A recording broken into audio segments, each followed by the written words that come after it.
अध्याय क्रमांक 5. श्रीपाद राजम शरणम प्रपद्ये. शंकर भट्टाचे तिरुपतीला पोहोचणे. काणिकपाकात तिरुमलदासांची भेट. श्रीपादांच्या अनुग्रहाने शंकर भट्टाची शनिपीडा निवारण. मी माझ्या प्रवासात परमपवित्र तिरुपती महाक्षेत्रात आलो.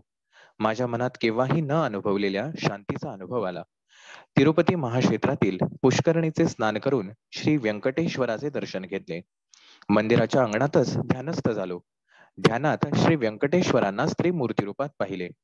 बाल त्रिपुर सुंदरी या रूपात पाहिलेली मूर्ती थोड्या क्षणातच परमेश्वराच्या रूपात बदलली आणि थोड्या वेळाने महाविष्णूंच्या रूपात बदलली. ध्यानात असतानाच काही वेळाने ती मूर्ती 14 वर्षाचे वय असलेल्या अतिसुंदर काया धारण केलेल्या बालयतीच्या रूपात प्रकट झाली. त्या बालयतीची दृष्टी अमृतमय असल्याचे जाणवले. नेत्रद्वयातून हजारो मातेच्या वात्सल्य रागाची जणू वर्षाच होत होती. एवढ्यातच त्या बालयतीजवळ काळ्या रंगाचा एक कुरूप माणूस पोहोचला. तो त्या बालयतीस म्हणाला, श्रीपाद श्रीवल्लभ प्रभू, आपण साऱ्या जगाचे नियंत्रण करणारे आहात. तुमचा भक्त असलेल्या शंकर भट्टाला आजपासून 7:30चा प्रारंभ होत आहे.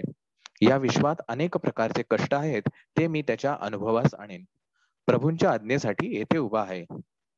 करुणासागर प्रभू म्हणाले, अरे शनेश्वरा, तू कर्मकारक आहेस. जीवांना कर्मफलितांचे अनुभव करवून त्यांना कर्मविमुक्त करतोस. तू तुझ्या धर्माला अनुसरून कर्तव्य कर. आश्रित जनांचे रक्षण करणे ही माझी प्रतिज्ञा आहे. म्हणून शंकर भट्टाला मी तुझ्यापासून झालेल्या कष्टकाळात सहाय्य करून कशी सुटका करून देते ते तू बघ. श्रीपाद महाराज आणि शनिश्चराचे असे संभाषण झाल्यावर दोघेही माझ्या ध्यानातून निघून गेले. परंतु नंतर भगवन मूर्तीचे ध्यान करणे कठीण झाले. माझ्या कष्टकाळाची सुरुवात झाली. श्रीपादांकडून माझी कष्टातून सुटका होईल याचा दृढ विश्वास होता. मी तिरुमलाहून तिरुपतीला आलो. तिरुपतीच्या रस्त्यावर मनाला वाटेल तसा चाललो होतो. मन चंचल होते. एक नावी मला बळजबरीने थांबवून म्हणाला, तू 20 वर्षापासून घरातून पळून गेलेला सुबैया आहेस ना? तुझे आईबाप काळजी करत आहेत. तुझी भार्या रजस्वला झालेली आहे. ती वयात आली आहे. तू तिच्याबरोबर संसार कर. मुलाबाळासहित सुखी राहा. तेव्हाच मी म्हणालो, अहो, मी शंकर भट नावाचा कन्नड देशात राहणारा ब्राह्मण वाटसरू आहे आणि पुण्यक्षेत्र संचार करीत येत आहे. मी दत्तभक्त आहे. श्री दत्त प्रभू श्रीपाद श्रीवल्लभ या नामरूपाने अवतरले आहेत. असे ऐकून कुरुगड्डीला प्रयाण आरंभिले आहे. परमपवित्र गायत्रीची शपथ घेऊन सांगतो, मी ब्रह्मचारी आहे. मी तुम्ही म्हणता तो सुबैया नावी नाही. परंतु माझा आवाज ऐकणारे कोणी नव्हते. तेथे पुष्कळ लोक जमा झाले होते. प्रत्येक जण कोणत्या ना कोणत्या रीतीने माझी निंदाच करीत होता. मला सुबैया नावाच्या माणसाच्या घरी नेण्यात आले. सुबैयाचे आई वडील मलाच त्यांचा मुलगा समजून अनेक प्रकारे माझी समजूत घालीत म्हणाले, यापुढे आम्हाला सोडून जाऊ नकोस. रजस्वला स्त्रीला सोडून जाणे हा महाअपराध आहे. त्यातील एक माणूस म्हणाला, सुबैया दाढी आणि मिशांनी झाकला गेला आहे. याचे शौर्य कर्म केल्यास पूर्वीची कळा येईल. मी सुबैया नाही असे अनेकदा सांगितले, परंतु माझे ऐकणारे कोणीच नव्हते. बळजबरीने माझे क्षौर कर्म करण्यात आले. गुळगुळीत गुंडू केला. दाढी मिशा पण काढून टाकल्या.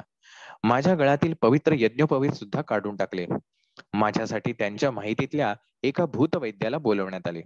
त्याने चित्रविचित्र अशी वेशभूषा केली होती. त्याच्या भयंकर दृष्टीनेच माझ्या हृदयात कापरे भरले. मला बांधून चाकूने माझ्या डोक्यावर वार केला गेला. त्यावर लिंबाचा रस, विविध प्रकारचे रस ओतले गेले. मला तो त्रास सहन होत नव्हता.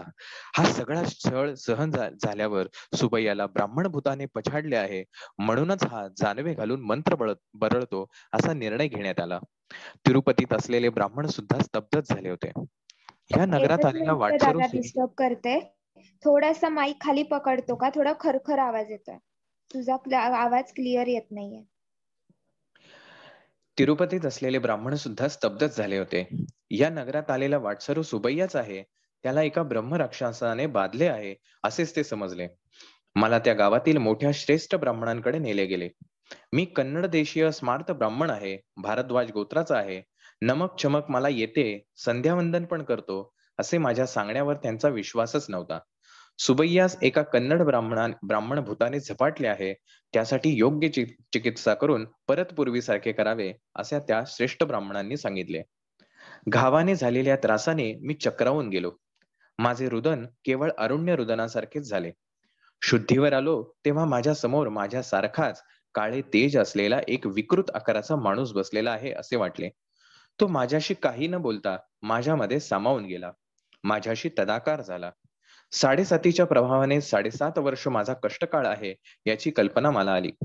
श्रीपाद श्रीवल्लभच या कष्टाच्या काळात माझे रक्षण करतील असा मला दृढ विश्वास होता. तेवढ्या तापात सुद्धा मी मनात श्रीपाद श्रीवल्लभांचे नामस्मरण करीत होतो. श्रीचरणांचे नामस्मरण केल्याबरोबर माझा त्रास कमी होण्यास सुरुवात झाली. भूतवैद्य मात्र कोंबड्या बकऱ्यांची बळी देत विचित्र पूजा करीत होता.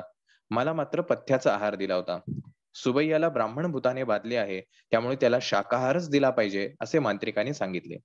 श्रीपादांच्या अनुग्रहानेच मला शाकाहार दिला गेला याचे मनाला बरे वाटले. 3 दिवस मी तीव्र नरक यातना भोगल्या. त्या संकटात सुद्धा मी श्री चरणांचे स्मरण न चुकविल्यामुळे 4थ्या दिवसांपासून संकटे येणे बंद झाले. ते लोक माझ्या शरीरावर चित्रविचित्र असे प्रयोग करीत होते.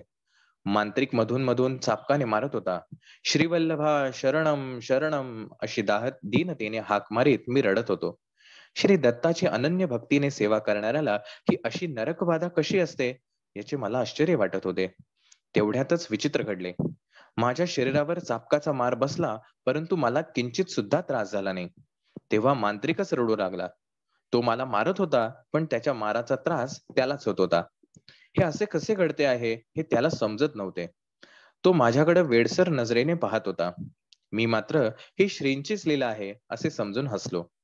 मी पथ्याचे जेवण जेवत होतो, परंतु ते सुद्धा मला मधुर वाटत होते. मी पोटभर जेवण्यास सुरुवात केली. जेवण श्रीपादांच्या अनुग्रहाचा प्रसाद समजून जेवत होतो. तो मांत्रिक मात्र त्याच्या आवडीचे कोंबड्या बकऱ्या खात असला तरी त्याला ते विषासारखेच भासत होते. त्याची तब्येत पण क्षीण होत होती. तो मला त्रास देण्याचे सोडून केवळ मंत्रपूजा वगैरे करून वेळ घालवित होता. माझा इलाज सुरू झाल्यापासून 5व्या दिवशी त्याचे घर जळून गेले. त्या घरात अग्नी नव्हताच, तरी सुद्धा सगळ्यांच्या देखतच अग्नी प्रकट झाला आणि क्षणातच सगळे राख झाले. 6व्या दिवशी तो खिन्नतेने सुबैयाच्या घरी येऊन म्हणाला, सुबैयाला लागलेले ब्राह्मणभूत मांत्रिक होते. त्याने माझ्या घराला मांत्रिक प्रयोगाने दग्ध केले. वेताळ वगैरे अनेक क्षुद्र शक्तींना प्रसन्न करण्यास अनेक प्रकारच्या पूजा कराव्या लागतील. त्यासाठी अधिक धनराशी लागेल असे त्याने सूचित केले. मंत्रतंत्रांचा काहीच उपयोग होत नव्हता. मांत्रिक धनाच्या आशेने असे वागत होता हे मला माहीत होते. विधीचे विधान मानून मान खाली घालून सुबैयाच्या पत्नीला माझीच पत्नी म्हणून स्वीकार करण्याची वेळ आल्यास त्याच्यापेक्षा अधिक लाजिरवाणी परिस्थिती काय असणार? त्यापेक्षा मोठा विश्वासघात कोणता असू शकतो याची मला खंत वाटली. विधी माझ्या जीवनाशी एवढ्या क्रूरतेने का खेळत आहे समजत नव्हते, उलगडत नव्हते. माझे काळीज कापत असल्याचा अनुभव येत होता. मी सुबैयाच्या आईबापांना म्हणालो, माझे मायबाप, तुमच्या सर्व स्थावर संपत्तीची विक्री करून या मांत्रिकाच्या मायाजाळात पडू नका. माझी तब्येत चांगलीच आहे. मी तुम्हाला आई बापासारखाच मानतो. तेवढ्यावरच मला मांत्रिकाकडून मुक्ती मिळाली. सुबैयाचे आई वडील अत्यानंदित झाले. त्यांच्या डोळ्यातील आनंद पाहून माझे डोळे पण ओले झाले. परस्त्री माते समान असते, म्हणून येणाऱ्या संकटातून माझी रक्षा करावी, धर्मभ्रष्ट होऊ देऊ नये अशी अत्यंत दीनपणे मनातल्या मनातच श्रीपादांची प्रार्थना करीत होतो. माझा इलाज सुरू झाल्यावर 8व्या दिवशी माझी सेवा करणाऱ्या सुबैयाच्या पत्नीला बघून म्हणालो, माझ्या बाबतीत तू काय समजतेस? मी खरा खरा सुबैयाच आहे यावर तुझा विश्वास आहे का? त्यावर ती म्हणाली, मी 2 वर्षाची असताना माझे लग्न झाले. आता माझे वय 22 वर्ष आहे. आपण माझे पती आहात का नाही ते त्या परमेश्वरालाच माहित, दुसऱ्या कोणालाही माहित नाही. नूतन यौवनात पदार्पण केलेल्या पत्नीस पाहून पुरुष स्थिर राहू शकत नाही. आपण इतका त्रास सहन करीत असताना सुद्धा मला पत्नी या नात्याने स्वीकारले नाही, स्पर्श केला नाही. हे सगळे उत्तम संस्कार असणाऱ्यालाच शक्य आहे. तुमच्याविषयी मला कसलीच भावना नाही. मी कुळाचाराला अनुसरूनच धर्मानेच जीवन कंठायचे ठरवले आहे. आपण माझे पती असल्यास या चरणदासीला सोडून जाऊ नये. माझा नवरा पळून जाऊन 20 वर्षे झाली. माझा विवाह बालपणातच झाला, तो मला नकळतच. या कारणास्तव तुम्ही मला आपली पत्नी म्हणून स्वीकार करू शकता. मी तुमच्या मार्गदर्शनाखालीच राहीन. तुम्ही नेहमी स्मरण करता ते श्रीपाद श्रीवल्लभांचे स्मरण करीन. त्या सद्गुरूंच्या चरणी या जटिल समस्येचे धर्मसंमतीपूर्वक निवारण करावे अशी मी प्रार्थना करीन. तिचे वक्तव्य मला युक्तिसंगत असल्यासारखे वाटले. मी म्हणालो, श्रीपाद श्रीवल्लभ साक्षात दत्तप्रभूच आहेत. या कलियुगात त्यांनी अवतार घेतला आहे. प्रस्तुत ते कुरवपुरातच आहेत. आपल्या भक्तिभावास अनुसरून त्यांचे वर्तन असे. श्रीपाद श्रीवल्लभांना सद्गुरू या रूपाने स्मरण केल्यास सद्गुरू सारखेच अनुभव येतात. परमात्मा या रूपाने स्मरण केल्यास तेच परमात्मा आहे हे सिद्ध करतात. तू सुद्धा श्रीपाद श्रीवल्लभांचे नामस्मरण कर. अचूक कर्तव्याचा बोध होईल. सगळ्यांना आनंदमय परिणाम लाभतील. त्या दिवशी वाड्यात भविष्य सांगणारा एक माला जंगम आला. जंगमाच्या वेशात असलेल्या त्या माणसाकडे ताडपत्री ग्रंथ होते. आमच्या वाड्यातील सर्व जणांना थोड्याच कालावधीत तो फार आदरणीय झाला. त्याला भेटलेल्या सर्व भाविकांना तो भूत भविष्याची माहिती अत्यंत अद्भुत प्रकारे सांगत असे. त्याच्या जवळचे ताडपत्र ग्रंथ हे नाडी ग्रंथ असून त्याला रमलशास्त्र असे नाव होते. त्यातील विषय अचूक असून त्यात सांगितलेल्या घटना बरोबर घडतात असे तो सांगत असे. सुबैयाच्या जनकांच्या समजुतीसाठी तो आमच्या घरी सुद्धा आला. माझ्या हातात थोड्या कवड्या देऊन त्या खाली टाकण्यास सांगितल्या. त्यानंतर गणित घालून त्याच्या ताडपत्राच्या ग्रंथातून एक पत्र काढून त्याने वाचण्यास सुरुवात केली. प्रश्न केलेला माणूस शंकर भट्ट नावाचा कन्नड ब्राह्मण आहे. दत्तावतारी श्रीपाद श्रीवल्लभांच्या चरित्राचे लिखाण हाच करेल. पूर्वजन्मी हा आणि याचा एक मित्र कुंदुकूर या शहराच्या थोड्याच दूर असलेल्या मोगलीचर्ला या ग्रामात जन्मले. जुगार खेळण्यात त्यांची विशेष आसक्ती होती. त्या ग्रामात एक प्रसिद्ध स्वयंभू दत्ताचे देऊळ होते. हा श्री दत्त देवालयाच्या अर्चकाच्या भावाच्या रूपात जन्मास आला. अर्चकाच्या म्हणजे जो पुजारी आहे त्या पुजाऱ्याचा भाऊ म्हणून हा शंकर भट जन्माला आला होता मागच्या जन्मात.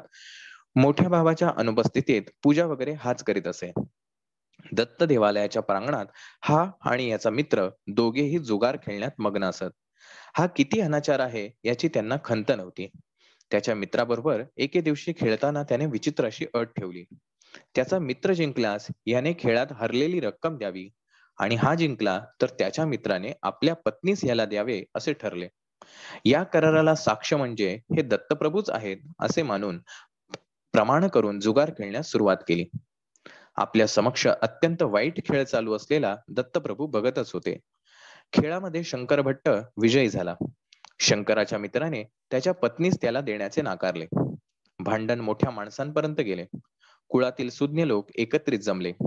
पवित्र अशा दत्तप्रभूंसमोर एवढे मोठे दुष्कृत्य घडले ही अत्यंत खेदपूर्ण घटना होती. परस्त्रीचा मोह करून तिला वक्र मार्गाने प्राप्त करून घेण्याची इच्छा दर्शविल्याबद्दल शंकर त्याच्या डोक्यावर गरम गरम तेल घालावे. तसेच खेळामध्ये आपल्या पत्नीस पणाला लावलेल्या यांच्या मित्राला नपुंसकपणा येण्यासारखे अंगच्छेदन करावे. असे केल्यावर त्या दोघांना ग्रामातून बहिष्कृत करावे असा न्याय सुज्ञांनी दिला. त्यांच्या न्यायाची अंमलबजावणी करण्यात आली. शंकर भट्टाने त्याच्या पूर्वजन्मी थोडा काळ दत्तसेवा केल्यामुळे या जन्मी देवभक्ती असलेला जन्म प्राप्त झाला. त्याचा मित्र सुबैया या नावाने शौर्य कर्म करणाऱ्यांच्या घरी परमपवित्र अशा तिरुपती क्षेत्रात जन्मला. त्याचे मन चंचल झाल्यामुळे वेडा होऊन लग्न झाल्यानंतर पळून गेला. भोळसर असलेली सुबैयाची पत्नी निर्दोष आहे. तिच्या पातिव्रत्याच्या प्रभावाने सुबैयाच्या मनाची चंचलता कमी होऊन हे रमलशास्त्र ऐकल्याच्या दुसऱ्या दिवशी सुबैया परत येईल. त्या दिवशी शंकर भट्टाची सुटका होईल. शंकर भट्टाला असलेली 7.5 श्रीपाद श्रीवल्लभांच्या अनुग्रहाने 7.5 दिवसातच निघून जाईल. भगवंताला साक्ष ठेवून अनुचित संकल्प केल्यास अथवा अधर्म केल्यास दत्तप्रभूंच्याकडून कठीणातील कठीण शिक्षेस पात्र होतात. सुबैयाच्या मनचंचलतेच्या परिहारास्तव शंकर भट्टाच्या पुण्यातील थोडा भाग खर्च झाल्याचे चित्रगुप्ताने लिहिले आहे. कर्माचा प्रभाव अत्यंत सूक्ष्म रीतीने काम करीत असतो. या सत्याची जाणीव होऊन जीवाने सदैव सत्कर्मच करावे. दुष्कर्म कधीही करू नये. श्रीपाद श्रीवल्लभांच्या जन्मपत्रिकेप्रमाणे त्यांचा अवतार समाप्तीनंतर थोड्या शतकांनी त्रिपुरा देशातील अक्षय कुमार या नावाच्या जैन मतस्थाकडून श्री पिठिकापुरात श्री प्रभूंची माहिती पोचेल. त्या अगोदर विलासांची माहिती देणारे श्रीपाद श्रीवल्लभ चरित्रामृत या नावाचा ग्रंथ प्रकाशित होईल. श्री वल्लभांच्या करुणेचे वर्णन कसे करावे? दुसऱ्याच दिवशी सुबैया स्वगृहास परतला. त्याच्या मनाचे चंचलत्व पूर्णपणे मिटून तो स्वस्थ चित्त झाला होता. सुबैयाच्या पत्नीस मी माझी बहीण मानले. सुबैयाच्या माता पित्याची परवानगी घेऊन मी चित्तूर जिल्ह्यातील काणिपाकम ग्रामास पोहोचलो. काणिपाकम हे ग्राम चित्तूरहून थोड्याच अंतरावर आहे. या ग्रामात वरदराज स्वामींचे देऊळ, मणिकंठेश्वर स्वामींचे देऊळ, वरदसिद्धी विनायकाचे देऊळ आहे. मी देवदर्शन घेऊन बाहेर आलो. तिथे एक उंच कुत्रे होते. मला भीती वाटून मी विनायकाच्या देवळात परत गेलो. थोडा वेळ देवाचे ध्यान करून बाहेर आलो. त्या कुत्र्याबरोबर अजून एक कुत्रा तेवढ्याच उंचीचा होता. आज ह्या कालभैरवाकडून चावणे हे निश्चितच आहे, अशी भीती मला वाटली. परत वरसिद्धिविनायकाच्या मंदिरात गेलो. मंदिरातील पुजाऱ्याला माझे वर्तन विचित्र वाटले. बाबा, तू घटकेला बाहेर जाऊन परत मध्ये येतो आहेस, याचे कारण काय? असे त्याने मला विचारले. मी माझ्या भीतीचे कारण सांगितले. ते निष्कारण कोणाला काही इजा करीत नाहीत. ते एका धोब्याचे पाळीव कुत्रे आहेत. तो धोबी दत्तभक्त आहे. श्रीपाद श्रीवल्लभ या नावाने श्री दत्तांनी या भूमीवर अवतार घेतला आहे, असे तो सांगत असतो. धोब्यांना देवालयात प्रवेश निषिद्ध नाही, तरी सुद्धा तो या देवळात येत नाही. त्याच्या कुत्र्यास पाठवतो. मी श्री स्वामींच्या प्रसादाचे गाठोडे बांधून देतो. ते घेऊन ते त्याला देतात. तू 2च कुत्रे पाहिले आहेस असे सांगितलेस. एकूण 4 कुत्रे आल्यावरच मी प्रसाद देतो. अजून 2 कुत्रे आले आहेत का ते पाहूया, असे तो पुजारी म्हणाला. आम्ही बाहेर येईपर्यंत 4 कुत्रे होते. पुजाऱ्यांनी प्रसादाचे गाठोडे करून दिले. ते 4ही कुत्रे माझ्या 4ही बाजूंनी आले आणि त्यांनी मला घेरले. पुजारी म्हणाला, कुत्र्यांच्या मर्जीप्रमाणे तू त्या धोब्याकडे जा, तुला शुभकारच होईल. माझ्या जीवनातील प्रत्येक घटना श्रीपाद श्रीवल्लभांच्या निर्देशानेच घडत असते, असा माझा विश्वास होता. सुबैयाच्या घरात घडलेल्या घटनेवरून कुळ, मतभेद नसावा असे मला वाटले. एक चांडाळ ब्राह्मण कुळात जन्म घेऊ शकतो. या जन्मातील ब्राह्मण दुसऱ्या जन्मात चांडाळ रूपाने जन्म घेऊ शकतो. मानव आपण केलेल्या पाप पुण्याचे गाठोडे घेऊन जन्मजन्मांतराच्या कर्मप्रवाहात वाहत जात असतो. शंकर भट्ट आणि तिरुमलदासांचा संवाद. मी धोब्याच्या राहत्या गल्लीत आलो. तिरुमलदास असे नाव असलेला तो रजक 70 वर्षांचा म्हातारा होता. तो त्याच्या झोपडीतून बाहेर आला. मी घरात गेल्यावर त्याने मला एका पलंगावर बसवले. ब्राह्मण जन्माचा माझा अहंकार पूर्णपणे गेला होता. श्रीपाद श्रीवल्लभांचे भक्त कोणीही असले तरी मला आत्मीयांसारखेच दिसत होते. वरसिद्धिविनायकाच्या देवळातील प्रसाद तिरुमलदासाने मला खाण्यास दिला. मी प्रसाद ग्रहण केला. नंतर तिरुमलदासाने सांगण्यास सुरुवात केली. ऐनविल्लीचे गणपतीस श्रीपाद श्रीवल्लभ म्हणून अवतरले. ते म्हणाले, बाबा, आजचा दिवस माझ्या अत्यंत भाग्याचा आहे. आपल्या दर्शनाचा लाभ घडला. तुम्ही माझ्याकडे कधी याल? माल्याद्रीपुराचे आणि श्री पिठकापूर येथील विशेष वार्ता कधी सांगाल? याची उत्सुकतेने वाट पाहतो आहे. बाबा शंकर भट्टा, वरसिद्धी विनायकाचा प्रसाद घेतलास. तू आजच्या दिवशीच श्रीपाद श्रीवल्लभांच्या चरित्रामृताचा श्री गणेशा कर. तुला श्री वल्लभांचा आशीर्वाद कुरुपुरात लाभेल. तिरुमलदासाने याचा पूर्व वृत्तांत सांगायला सुरुवात केली. मी पूर्वजन्मी एक प्रतिष्ठित वेद पंडित होतो, परंतु परमलोभी होतो. माझ्या मृत्यूसमयी नुकतेच जन्मलेले गायीचे वासरू जुन्या चिंधीस चघळताना पाहून त्यास जपून ठेवण्यास मुलांना सूचना केली. मरतेवेळी मलिन वस्त्रावर नजर ठेवून मी प्राणत्याग केला, त्यामुळे रजकाच्या जन्मास आलो. मरतेवेळी ज्या संकल्पनाने प्राणत्याग होतो, त्याला अनुसरून त्याला दुसरा जन्म मिळतो. माझ्या पूर्वपुण्याईनेच गर्तपुरी म्हणजे गुंटुरू मंडळातील पल्यनाडू प्रांतातील माल्याद्रीपुरात मी जन्मलो. तेच मल्याद्रीपूर कालांतराने मल्लादी या नावाने ओळखले जाऊ लागले. त्या ग्रामात मल्लादी नावाची 2 घराणी होती.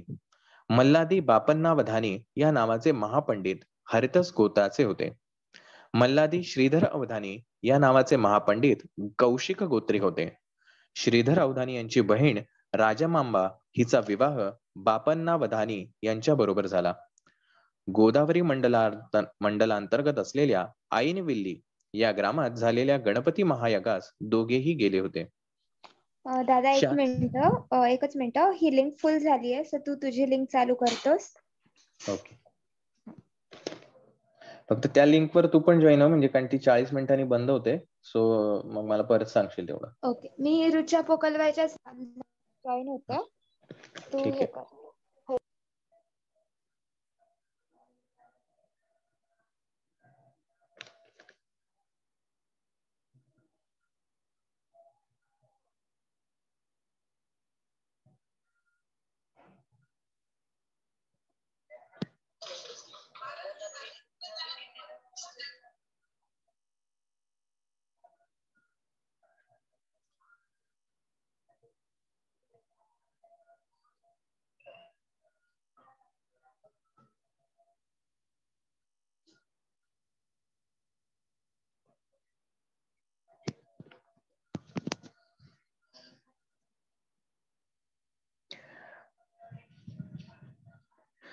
शास्त्राप्रमाणे शेवटच्या आहुतीचा गणपती आपल्या सोंडेत स्वीकार करेल आणि आपले स्वर्णकांतीयुक्त स्वरूपाचे दर्शन देईल असे पंडिताचे मत होते.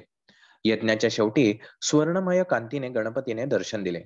शेवटची आहुती आपल्या सोंडेत घेतली आणि मी स्वतः संपूर्ण कलेने गणेश चतुर्थीच्या दिवशी श्रीपाद श्रीवल्लभ रूपाने अवतार घेईन असे वचन दिले. यज्ञास आलेले सगळेच लोक आश्चर्यचकित झाले. त्या सभेत तिघे नास्तिक होते. ते म्हणाले, दिसते ते सगळेच इंद्रजाल आहे की महेंद्रजाल आहे, पण गणपती मात्र नाही. तसे असेलच तर परत एकदा त्याचे दर्शन घडवून आणावे. काणीपूर विनायकाचा महिमा. होमकुंडातील विभूतीने मानवाचा आकार घेतला. त्यानंतर ती महागणपती स्वरूपात रूपांतरित झाली. ते रूप बोलू लागले, मूर्खांनो, त्रिपुरासुराच्या वधाच्या वेळी शिवाने बलिचक्रवर्तीचा निग्रह करण्यापूर्वी तसेच शिवाचे आत्मलिंग घेऊन जाणाऱ्या रावणास विरोध करतेवेळी भगवान विष्णूने, महिषासुराचा वध करण्याच्या समयी पार्वतीने, भूभार घेण्यापूर्वी आदिशेषाने, सर्व सिद्धी सिद्ध होण्यापूर्वी सिद्ध मुनींनी, प्रपंचावर विजय साधण्याच्या निमित्ताने मन्मथाने, याचप्रमाणे सकल देवतांनी माझी आराधना करूनच अभिष्ट प्राप्त केले. सगळ्या शक्तींचे मीच भांडार आहे. मी सर्व शक्तिमान आहे.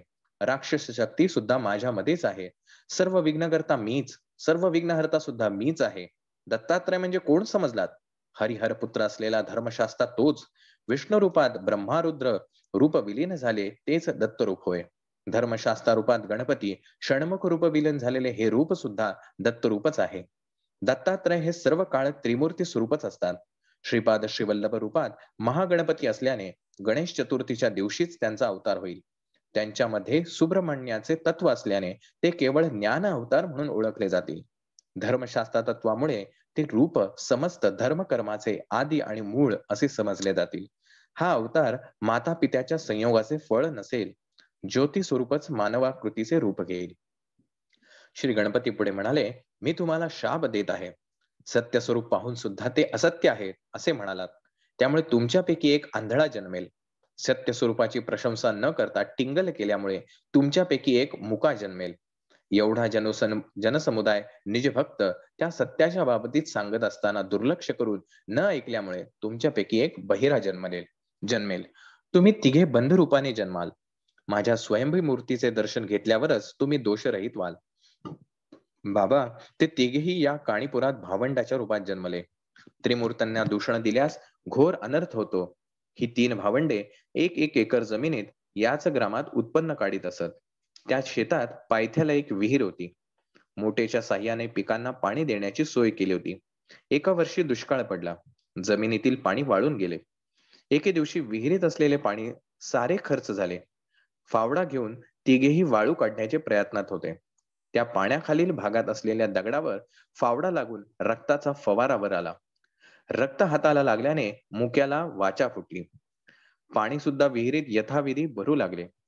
पाण्याच्या स्पर्शाने बहिऱ्याचा दोष गेला. तिसऱ्या आंधळाने त्या पाण्यातील दगडाला स्पर्श केल्यामुळे त्याचे अंधत्व नाहीसे झाले. त्या स्वयंभू विनायकाच्या दगडी मूर्तीच्या डोक्यावर फावडा लागून रक्तस्रावास आरंभ झाला. ती स्वयंभू मूर्ती बाहेर काढण्यात आली. त्या वरसिद्धी विनायकाची प्रतिष्ठापना करण्यास सप्तऋषीश्वर असे नामांतर झालेले बापन्नावधानी आणि त्यांचा मेहुणा श्रीधरावधानी या ग्रामास आले होते. वरसिद्धी विनायक त्यांना म्हणाले, महाभूमीमधून या लोकात आलो. पृथ्वी तत्वावर अवतार घेतला. हे तत्व कालांतराने अनेक रूपात रूपांतरित होईल. जलतत्वात, अग्नितत्वात, वायुतत्वात, आकाश तत्वात माझे अवतरण झालेलेच आहे. आईनविल्लीमध्ये तुम्ही केलेल्या महायज्ञातील भस्मानेच हे रूप धारण केले. नंतरच्या कर्तव्याचे आदेश देतो. श्रीशैल्यामध्ये कळा कमी आहेत. सूर्यमंडळातील तेजाचा तेथे शक्तिपात केला पाहिजे. तुम्ही श्रीशैल्यामध्ये शक्तिपात केल्याच्या दिवशीच गोकर्णामध्ये, काशीमध्ये, बद्रीमध्ये आणि केदारमध्ये एकाच वेळी माझ्या विशेष अनुग्रहाने शक्तिपात होईल.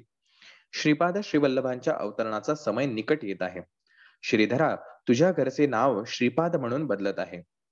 कौशिक गोत्रिक तुमचे वंशज आजपासून श्रीपाद या आडनावाने ओळखले जातील.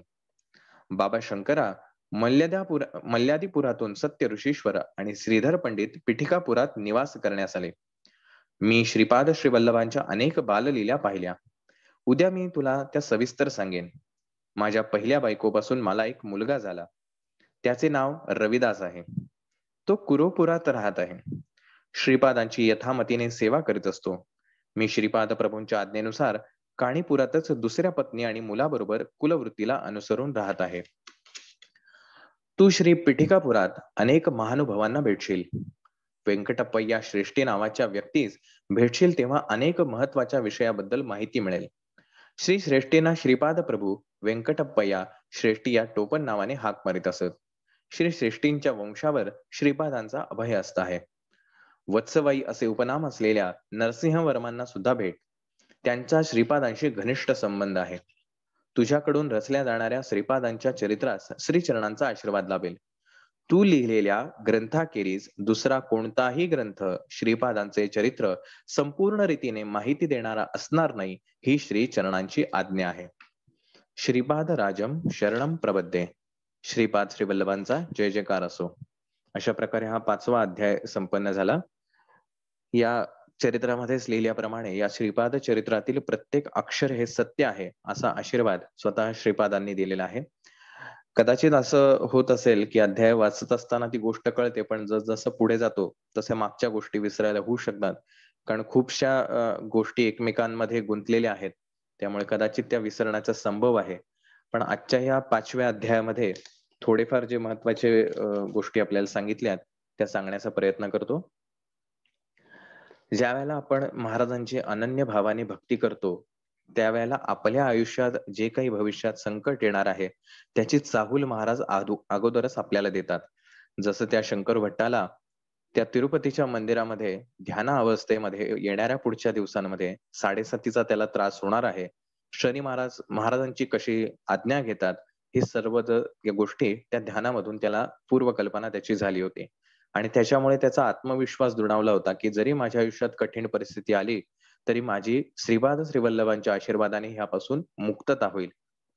ही महाराजांची अजब लीला आहे की जो अनन्य भक्त आहे त्याला प्रत्येक गोष्टीची महाराज पूर्व सूचना देत राहतात.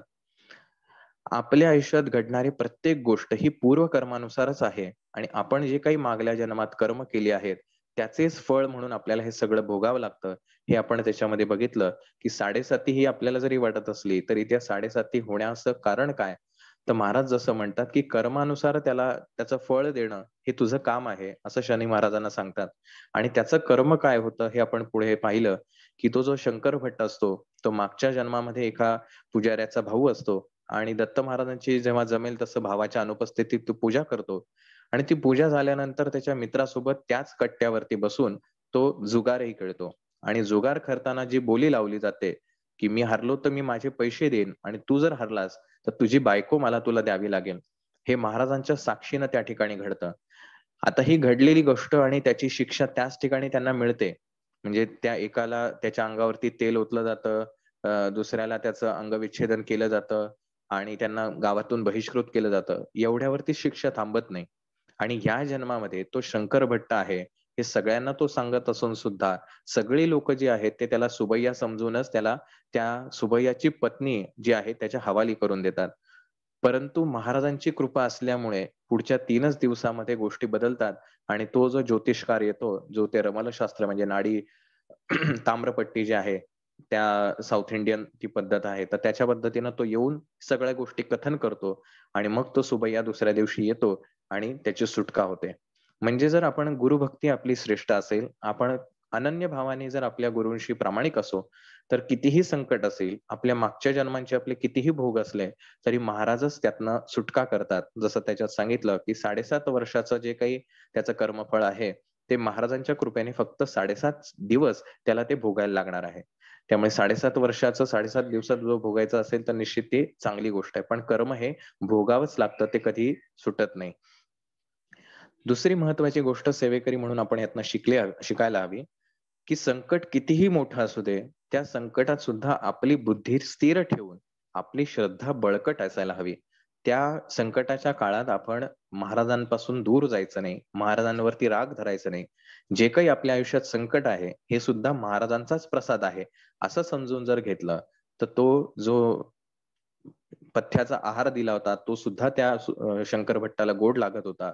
किंवा अन्य जो काही त्याला मार देत होते तो मार त्याला लागतच नव्हता, तो त्या मांत्रिकालाच लागायचा.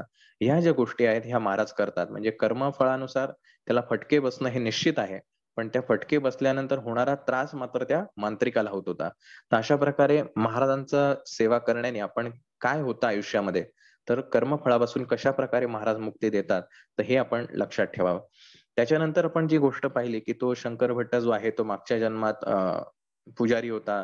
त्याच्यानंतर पुढच्या जन्मात त्याला त्या न्हाव्याच्या ठिकाणी राहून त्या ठिकाणी जावं लागलं. तो न्हावी जो होता तो पूर्वाश्रमीचा ह्याचा मित्र आणि तो शंकर भट्ट जे म्हणतो की त्या धोब्याकडनं त्याला ते ज्ञान मिळतं आणि म्हणजे आपण कोणत्या जातीत जन्माला यावं हे आपल्या पूर्वकर्मानुसार ठरतंय.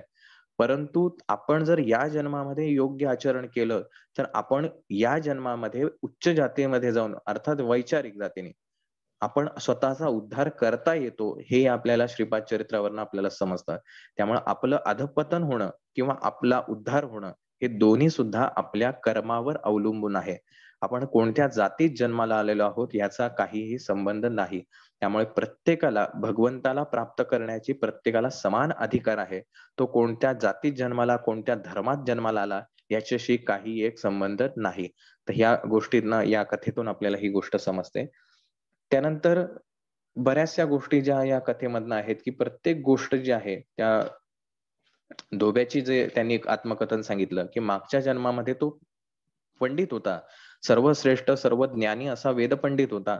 परंतु केवळ लोभ मनामध्ये सगळ्या गोष्टींचा हव्यास किंवा काय म्हणूया आपण त्याला लोभच म्हणता येईल त्याला. तर त्या लोभामुळे त्याला ज्यावेळेला मरायचं आहे, शेवटचा क्षण आहे, त्यावेळेला सुद्धा त्या वासराच्या तोंडात असलेलं जे चिंध्याचं फडकं म्हणजे एक चिंधी साधी दिसली आणि त्याच्या मुलाला त्याने सांगितलं, "अरे त्या चिंधी ती वासरू खातंय, तर ते चिंधी त्यातनं बाजूला काढ." तर ह्या चिंधीमध्ये असलेला जो विचार होता, जी इच्छा राहिली आणि त्याच्यामुळे त्याला ह्या जन्म जो आहे तो धोब्याचा जन्म मिळाला. आणि म्हणून मग आपण शेवटचा क्षण तुम्ही आयुष्यभर आपण महाराजांची सेवा केली का हा नंतरचा भाग आहे. पण शेवटच्या क्षणी आपल्या मुखात महाराजांचं नाव येणं, महाराजांच्या मध्ये विलीन होण्याची आपल्यामध्ये इच्छा निर्माण होणं, हे सगळ्यात आयुष्याचं मोठं आपलं ध्येय आहे. आणि म्हणून त्यासाठी सदैव नामस्मरण करणं, चिंतन करत राहणं आणि आपल्या सद्गुरूंच्या सानिध्यात राहणं हा महत्वाचा भाग आहे. अन्यथा आपण कितीही पंडित असलो, तरी या जन्मात पंडित असलो, या जन्मात आपल्याला सगळं ज्ञान आहे. पुढचा जन्म कदाचित त्या धोब्यासारखा होईल, न्हाव्यासारखा होईल किंवा अन्य कुठल्याही जातीमध्ये आपल्याला जन्म घ्यावा लागेल. त्यामुळे या जन्मात आपण कोण आहोत याचा अहंकारही बाळगायचा नाही आणि या जन्मात आपण कोण आहोत याचा कोणत्या जातीत जन्माला आलोत याचा न्यूनगंड सुद्धा आपण बाळगता कामा नये. त्यामुळे हे सर्व जे आहे हे कर्माधीन आहे. आपलं जसं कर्म तसं आपल्या आयुष्यात घडणाऱ्या गोष्टी आहेत. त्यामुळे प्रत्येक कर्माचा हिशोब या ठिकाणी आपल्याला या जन्मातच द्यावा लागतो. महाराजांना साक्षीला ठेवून केलेल्या गोष्टींचं डबल दुपटीनं आपल्याला त्याचं फेडावं लागतं. जे आपण त्या सुबैयाच्या कथेमध्ये पाहिलं. शंकर भटाला ही गोष्ट समजली सुबैयावरनं की जात पात धर्म पंथ भेद हे भेदभाव नसावेत, तर सर्व दत्तभक्त हे एकाच जातीचे किंवा एकाच धर्माचे आहेत. तर या प्रकारे या संपूर्ण अध्यायामध्ये हा कर्मविपाक सिद्धांत किती सूक्ष्मरित्या काम करतो. आपण छोट्यातली छोटी गोष्ट म्हणून आपण केंद्रातही अनेक वेळेला सांगतो, की महाराजांच्या सानिध्यात आपण कधी कोणाविषयी वाईट चिंतू नये, कोणाशी वाईट बोलू नये. कारण ह्या प्रत्येक गोष्टीचा आपल्याला हिशोब द्यावा लागतो. आणि फक्त केंद्रातच महाराजांचं सानिध्य असं नाही, तर आपल्या रोजच्या जीवनात सुद्धा हे महाराजांचं सानिध्य आहे. त्यामुळे आपण प्रत्येक क्षणी कर्म करत असताना प्रत्येक वेळेला विचार करावा आणि आपल्या जीवनाचा उद्धार करायचा असेल, तर आपलं ध्येय निश्चित असलं पाहिजे. त्या दृष्टीनं आपल्याला जे काही मार्गक्रमण करायचं आहे ते आपण मार्गक्रमण करत राहिलं पाहिजे. अध्याय क्रमांक 6 श्रीपाद राजम शरणम प्रबंधे. नरसावधानींचे वृत्त. दुसऱ्या दिवशी सकाळी जपध्यानादी पूर्ण झाल्यावर तिरुमलदास म्हणाले, बाबा श्रीपाद श्रीवल्लभ या चरावर सृष्टीचे मूल आहेत. ते वटवृक्षासारखे आहेत. त्यांचे अंशावतार सगळेच विविधता असलेल्या पारंब्याप्रमाणे आहेत. तेच मूळ परत भूमीमध्ये जाऊन स्वतंत्र तत्व असल्यासारखे दिसते, परंतु त्यांना आधार वटवृक्षाचाच असतो. देवदानवापासून समस्त प्राणीमात्रांना त्यांचाच आधार आहे. त्यांच्याकडूनच समस्त शक्तींना आश्रय प्राप्त होतो. पुनरपी त्या शक्ती त्यांच्यातच विलीन होत असतात. पर्वत शिखरावर पोहोचलेल्या व्यक्तीस सगळ्या वाट्या एकसारख्याच वाटतात. त्याचप्रमाणे सगळ्या प्रकारचे संप्रदायाचे लोक दत्ततत्वामध्येच समन्वय पावतात. प्रत्येक प्राणी मात्रास कांतीचे एक वलय असते. मी पिठिकापुरात राहत असताना तेथे एक योगी आला. तो विग्रहाच्या कांती वलयाबद्दल माहिती सांगत असे. त्याला व्यक्तीची कांती कोणत्या रंगाची असून किती दूरवर व्यापून आहे हे सांगता येत असे. त्याने श्री कुकुटेश्वरालयात येऊन स्वयंभू दत्ताची सूक्ष्म कांती किती दूर व्यापून आहे आणि कोणत्या रंगाची आहे याची परीक्षा करण्याचे ठरवले. त्या योग्यास स्वयंभू दत्ताच्या ठिकाणी श्री वल्लभांचे दर्शन झाले. त्यांच्या मस्तकाच्या भोवताली विद्युलतेची च्या तुलनेची धवलकांती अप्रतिमपणे व्यापून होती. त्या धवलकांतीच्या भोवती खालच्या भागात व्यापून असलेल्या निळ्या रंगाच्या कांतीचे त्यास दर्शन झाले. ती मूर्ती त्या योग्यास बघून म्हणाली, बाबा, दुसऱ्यांचे सूक्ष्म शरीर किती दूर व्यापलेले आहे याची माहिती काढण्याच्या प्रयत्नात अमूल्य जीवनकाळ व्यर्थ घालवू नकोस. प्रथम तुझ्या हिताचा विचार कर. थोड्याच दिवसात तुझा मृत्यू होणार आहे. सद्गती संपादन करण्याचा विचार कर. सर्व सत्यांचा, सर्व तत्व मुलांचा मूल असलेला दत्त मीच आहे. या कलियुगात पादकया क्षेत्रात महासिद्ध पुरुषांच्या, महायोग्यांच्या, महाभक्तांच्या प्रेमभरीत आव्हानानेच मी येथे अवतार घेतला आहे. स्वामींच्या या उपदेशाने त्यांच्यातील पूर्व वासनांचा नाश झाला. सूक्ष्म शरीराच्या कांतीची माहिती मिळवण्याची त्याची शक्ती श्रीवल्लभातच विलीन झाली. तो श्रीवल्लभांचे त्यांच्याच स्वगृहात दर्शन घेऊन धन्य झाला. स्वच्छ अशी धवलकांती असलेले श्रीवल्लभ निर्मळ असून संपूर्ण योगावतार आहेत. निळ्या रंगाची कांती असणारे श्री प्रभू अनंत प्रेमाने, करुणेने भरलेले आहेत आणि या गुणांचे हे रंग निदर्शक आहेत. त्या योग्यांची विश्रांती झाल्यावर श्रद्धापूर्ण चर्चा सुरू झाली. चतुर्वर्ण विभाग असलेल्या सूक्ष्म शरीराच्या कांतीचा भेददृष्ट्या निर्णय घ्यावा का, किंवा जन्मसिद्ध कुलगोत्राच्या दृष्टीने निर्णय घ्यावा?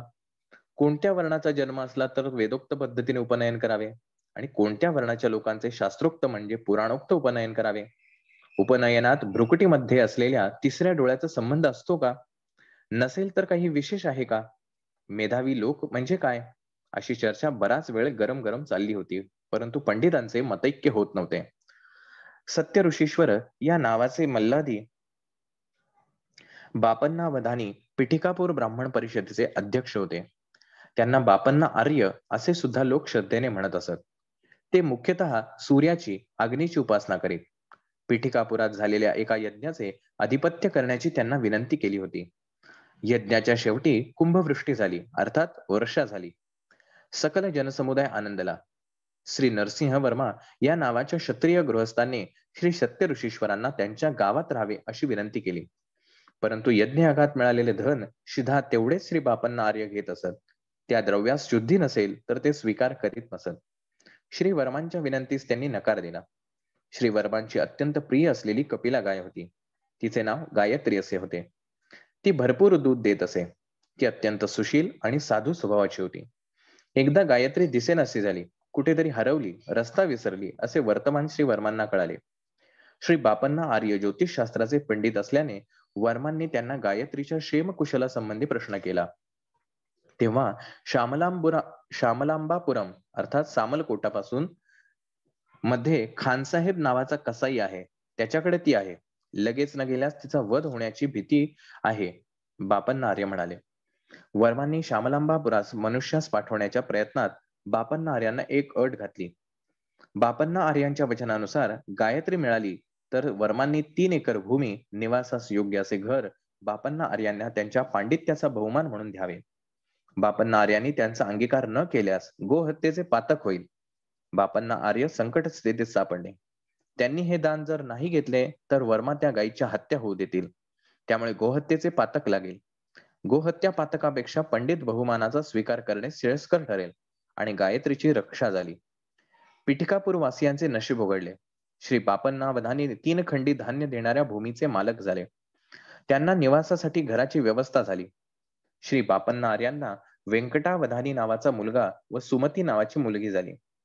तिच्या जन्मपत्रिकेत सर्व शुभलक्षण असून ती चालते वेळी महाराणीस लाजवील अशी चाल आणि लचक असल्या कारणाने सुमती महाराणी असे तिचे नामकरण झाले. श्री बापन्ना आर्यांची कीर्ती थोड्याच काळात 10 दिशांना पसरली. घंडीकोटा आडनावाचा अप्पल लक्ष्मी नरसिंहराजा शर्मा नावाचा भारद्वाज गोत्री आपस्तंभ वैदिक शाखेचा एक बालक पिठिकापुरात आला. त्यांच्या घरी कालाग्नी शमन नावाने ओळखली जाणारी दत्ताची मूर्ती होती. ती दत्तमूर्ती पूजेच्या वेळी स्पष्ट बोलत असे, आदेश सुद्धा देत असे. लहानपणीच अप्पलराज शर्मांचे मातृपितृ छत्र हरवले असल्याने तो पोरका झाला होता. पूजा समयी कालाग्नी शमनाने तू पिठकापुरात जाऊन हरितस गोत्रिक आपस्तंभ सूत्राच्या वैदिक शाखेचे मल्लादी बापन्नावधानी यांच्याकडे विद्याभ्यास करावा असा आदेश दिला. श्री बापन्ना आर्यांनी दत्ताच्या आदेशानुसार आपल्या घरी विद्यार्थी म्हणून आलेल्या राजशर्मास माधुकरी न मागू देता आपल्याच घरात भोजनाची व्यवस्था केली. श्री बापन्ना आर्य शनिप्रदोष समयास शिवाराधना करीत असत. घरातील स्त्रिया शनिप्रदोषाविषयी शिवाचे व्रत करीत असत. पूर्वीच्या काळी नंदशोदेने शनिप्रदोष शिवाराधना केल्यामुळेच साक्षात श्रीकृष्णाचे लालन पालन करण्याचा सुयोग घडून आला. बापन्ना आर्याबरोबर सुदैवाने श्री नरसिंह वर्मा, श्री व्यंकटप्पय्या श्रेष्ठी आणि थोडे प्रमुख लोक वैश्य लोक सहभागी होते. श्री कुकुटेश्वर स्वामींच्या मुखातून निघालेली पाणी सुमती आणि अप्पलराजचा विवाह. एकेवेळी शनी प्रदोष शिवाराधना झाल्यानंतर श्री कुकुटेश्वराच्या शिवलिंगामधून विद्युत कांती प्रकाशत होती. त्यावेळी त्यातून वाणी झाली, बाबा बापन्नार्या, निसंदेहपणे तुझी मुलगी सुमती महाराणीस अप्पलराजू शर्मास देऊन विवाह कर. त्यामुळे लोककल्याण होईल. हा दत्तप्रभूंचा निर्णय आहे. या महानिर्णयाचे उल्लंघन करण्याचा या चराचर सृष्टीमध्ये कुठल्याही व्यक्तीस अधिकार नाही. ही देववाणी व्यंकटप्पय्या श्रेष्ठीला नरसिंह वर्माला तेथे असणाऱ्या सर्व जनसमुदायास ऐकण्यात आली. सगळे आश्चर्यचकित झाले. गोदावरी मंडलांतर्गत आईनविल्ली या गावातील राजवर्माचे बंधुमित्र परिवारास वर्तमान पाठवले. विवाहाचा निर्णय झाला. राजशर्माला घरदार नव्हते, त्यामुळे थोडा विचार चालला होता. श्री व्यंकटप्पा श्रेष्ठी म्हणाले, मला पुष्कळ घरे आहेत, त्यापैकी एखादे मी राजशर्मास देईन. राजशर्मा दान घेण्यास तयार नव्हते. श्री श्रेष्ठींनी राजशर्माच्या सोयऱ्यांबरोबर बोलून राजशर्माला मिळणाऱ्या वडिलोपार्जित गृहभागाची किंमत लावली. ती 1 वराह म्हणजे जुन्या काळातील नाणं ठरवली गेली. श्री श्रेष्ठींच्या घराची किंमत 12 वराह निश्चित झाली. 11 वराह देण्यास माझ्याकडे 1 पै पण नाही, असे राजशर्मा म्हणाले.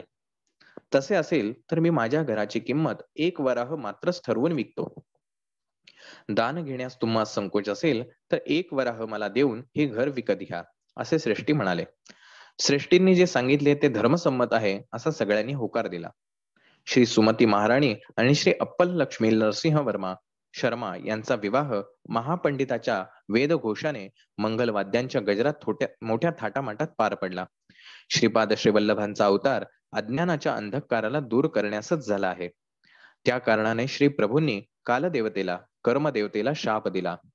त्या शापास अनुसरून अज्ञानांधकाराचे प्रतीक स्वरूप जन्मांध शिशु आणि अप्राकृतिक प्रगतीचे स्वरूप दर्शवणारे लंगडे बालक अशी 2 बालके राजशर्मास प्राप्त झाली. आपली दोन्ही मुले अशा रीतीने अपंग असल्याने सुमती आणि राजशर्मा अत्यंत दुःखी होते. आईनविल्ली गावात एक प्रसिद्ध विघ्नेश्वराचे देऊळ आहे. श्री राजशर्मा यांच्या दुःखाचा परिहार करण्यासाठी त्यांचे नातेवाईक तेथील महाप्रसाद पिठिकापुरात घेऊन आले. सुमती आणि राजशर्मांनी तो प्रसाद आदराने घेतला. त्या दिवशीच रात्री सुमती महाराणीला स्वप्नात ऐरावताचे दर्शन झाले. नंतर काही दिवस शंख, चक्र, गदा, पद्म, त्रिशूल, विविध देवतेचे, ऋषींचे, सिद्ध पुरुषांचे, योग्यांचे अशी अनेक दर्शने तिला स्वप्नात होत होती. काही दिवसांनी जागृत अवस्थेत सुद्धा तिला दिव्य दर्शन होऊ लागले. डोळे झाकले की पडद्यावरील चित्रपटासारखे दिव्य कांतिमय तपसमाधीत मग्न असलेले योगी मुनी अद्भुत दर्शन देत.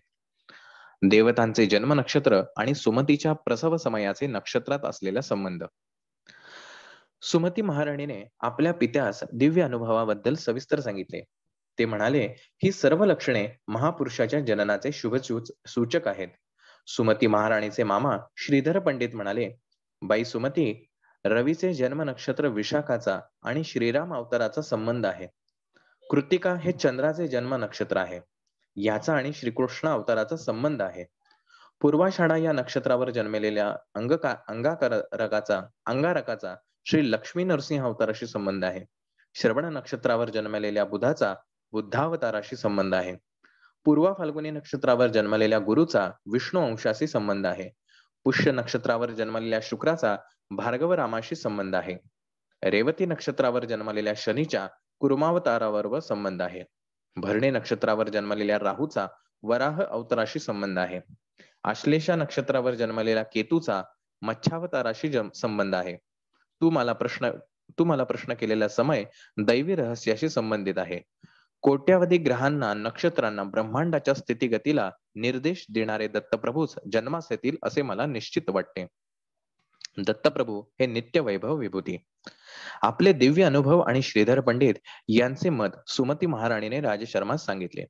तेव्हा राजशर्मा म्हणाले, मी पूजा करते समय कालाग्नी शमन दत्तांना विचारतो.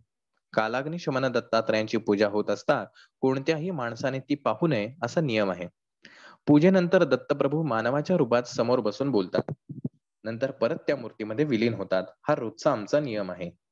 सामान्य विषय किंवा स्वार्थभरित समस्या आम्ही दत्ताला निवेदन करीत नाही. त्या दिवशी पूजेसमयी दत्त महाराज प्रसन्न होते. पूजेनंतर ते मानवी स्वरूपात समोर बसले आणि श्रीधरा या असे बोलविले. दत्तमूर्तीमधून एक रूप बाहेर पडले आणि त्यांच्या समोर ध्यानस्थ बसले. परत आपल्या बोटाने संकेत करीत श्रीधरा या असे म्हणाले. तत्काळ ते रूप त्यांच्यातच विलीन झाले. राजशर्माला हे सगळेच आश्चर्यजनक होते. श्री दत्तप्रभू म्हणाले, तू आत्ता पाहिलेले रूप येणाऱ्या शताब्दीतील येणारा एकुलता एक अंशावतारच आहे. माझ्यात लीन झालेले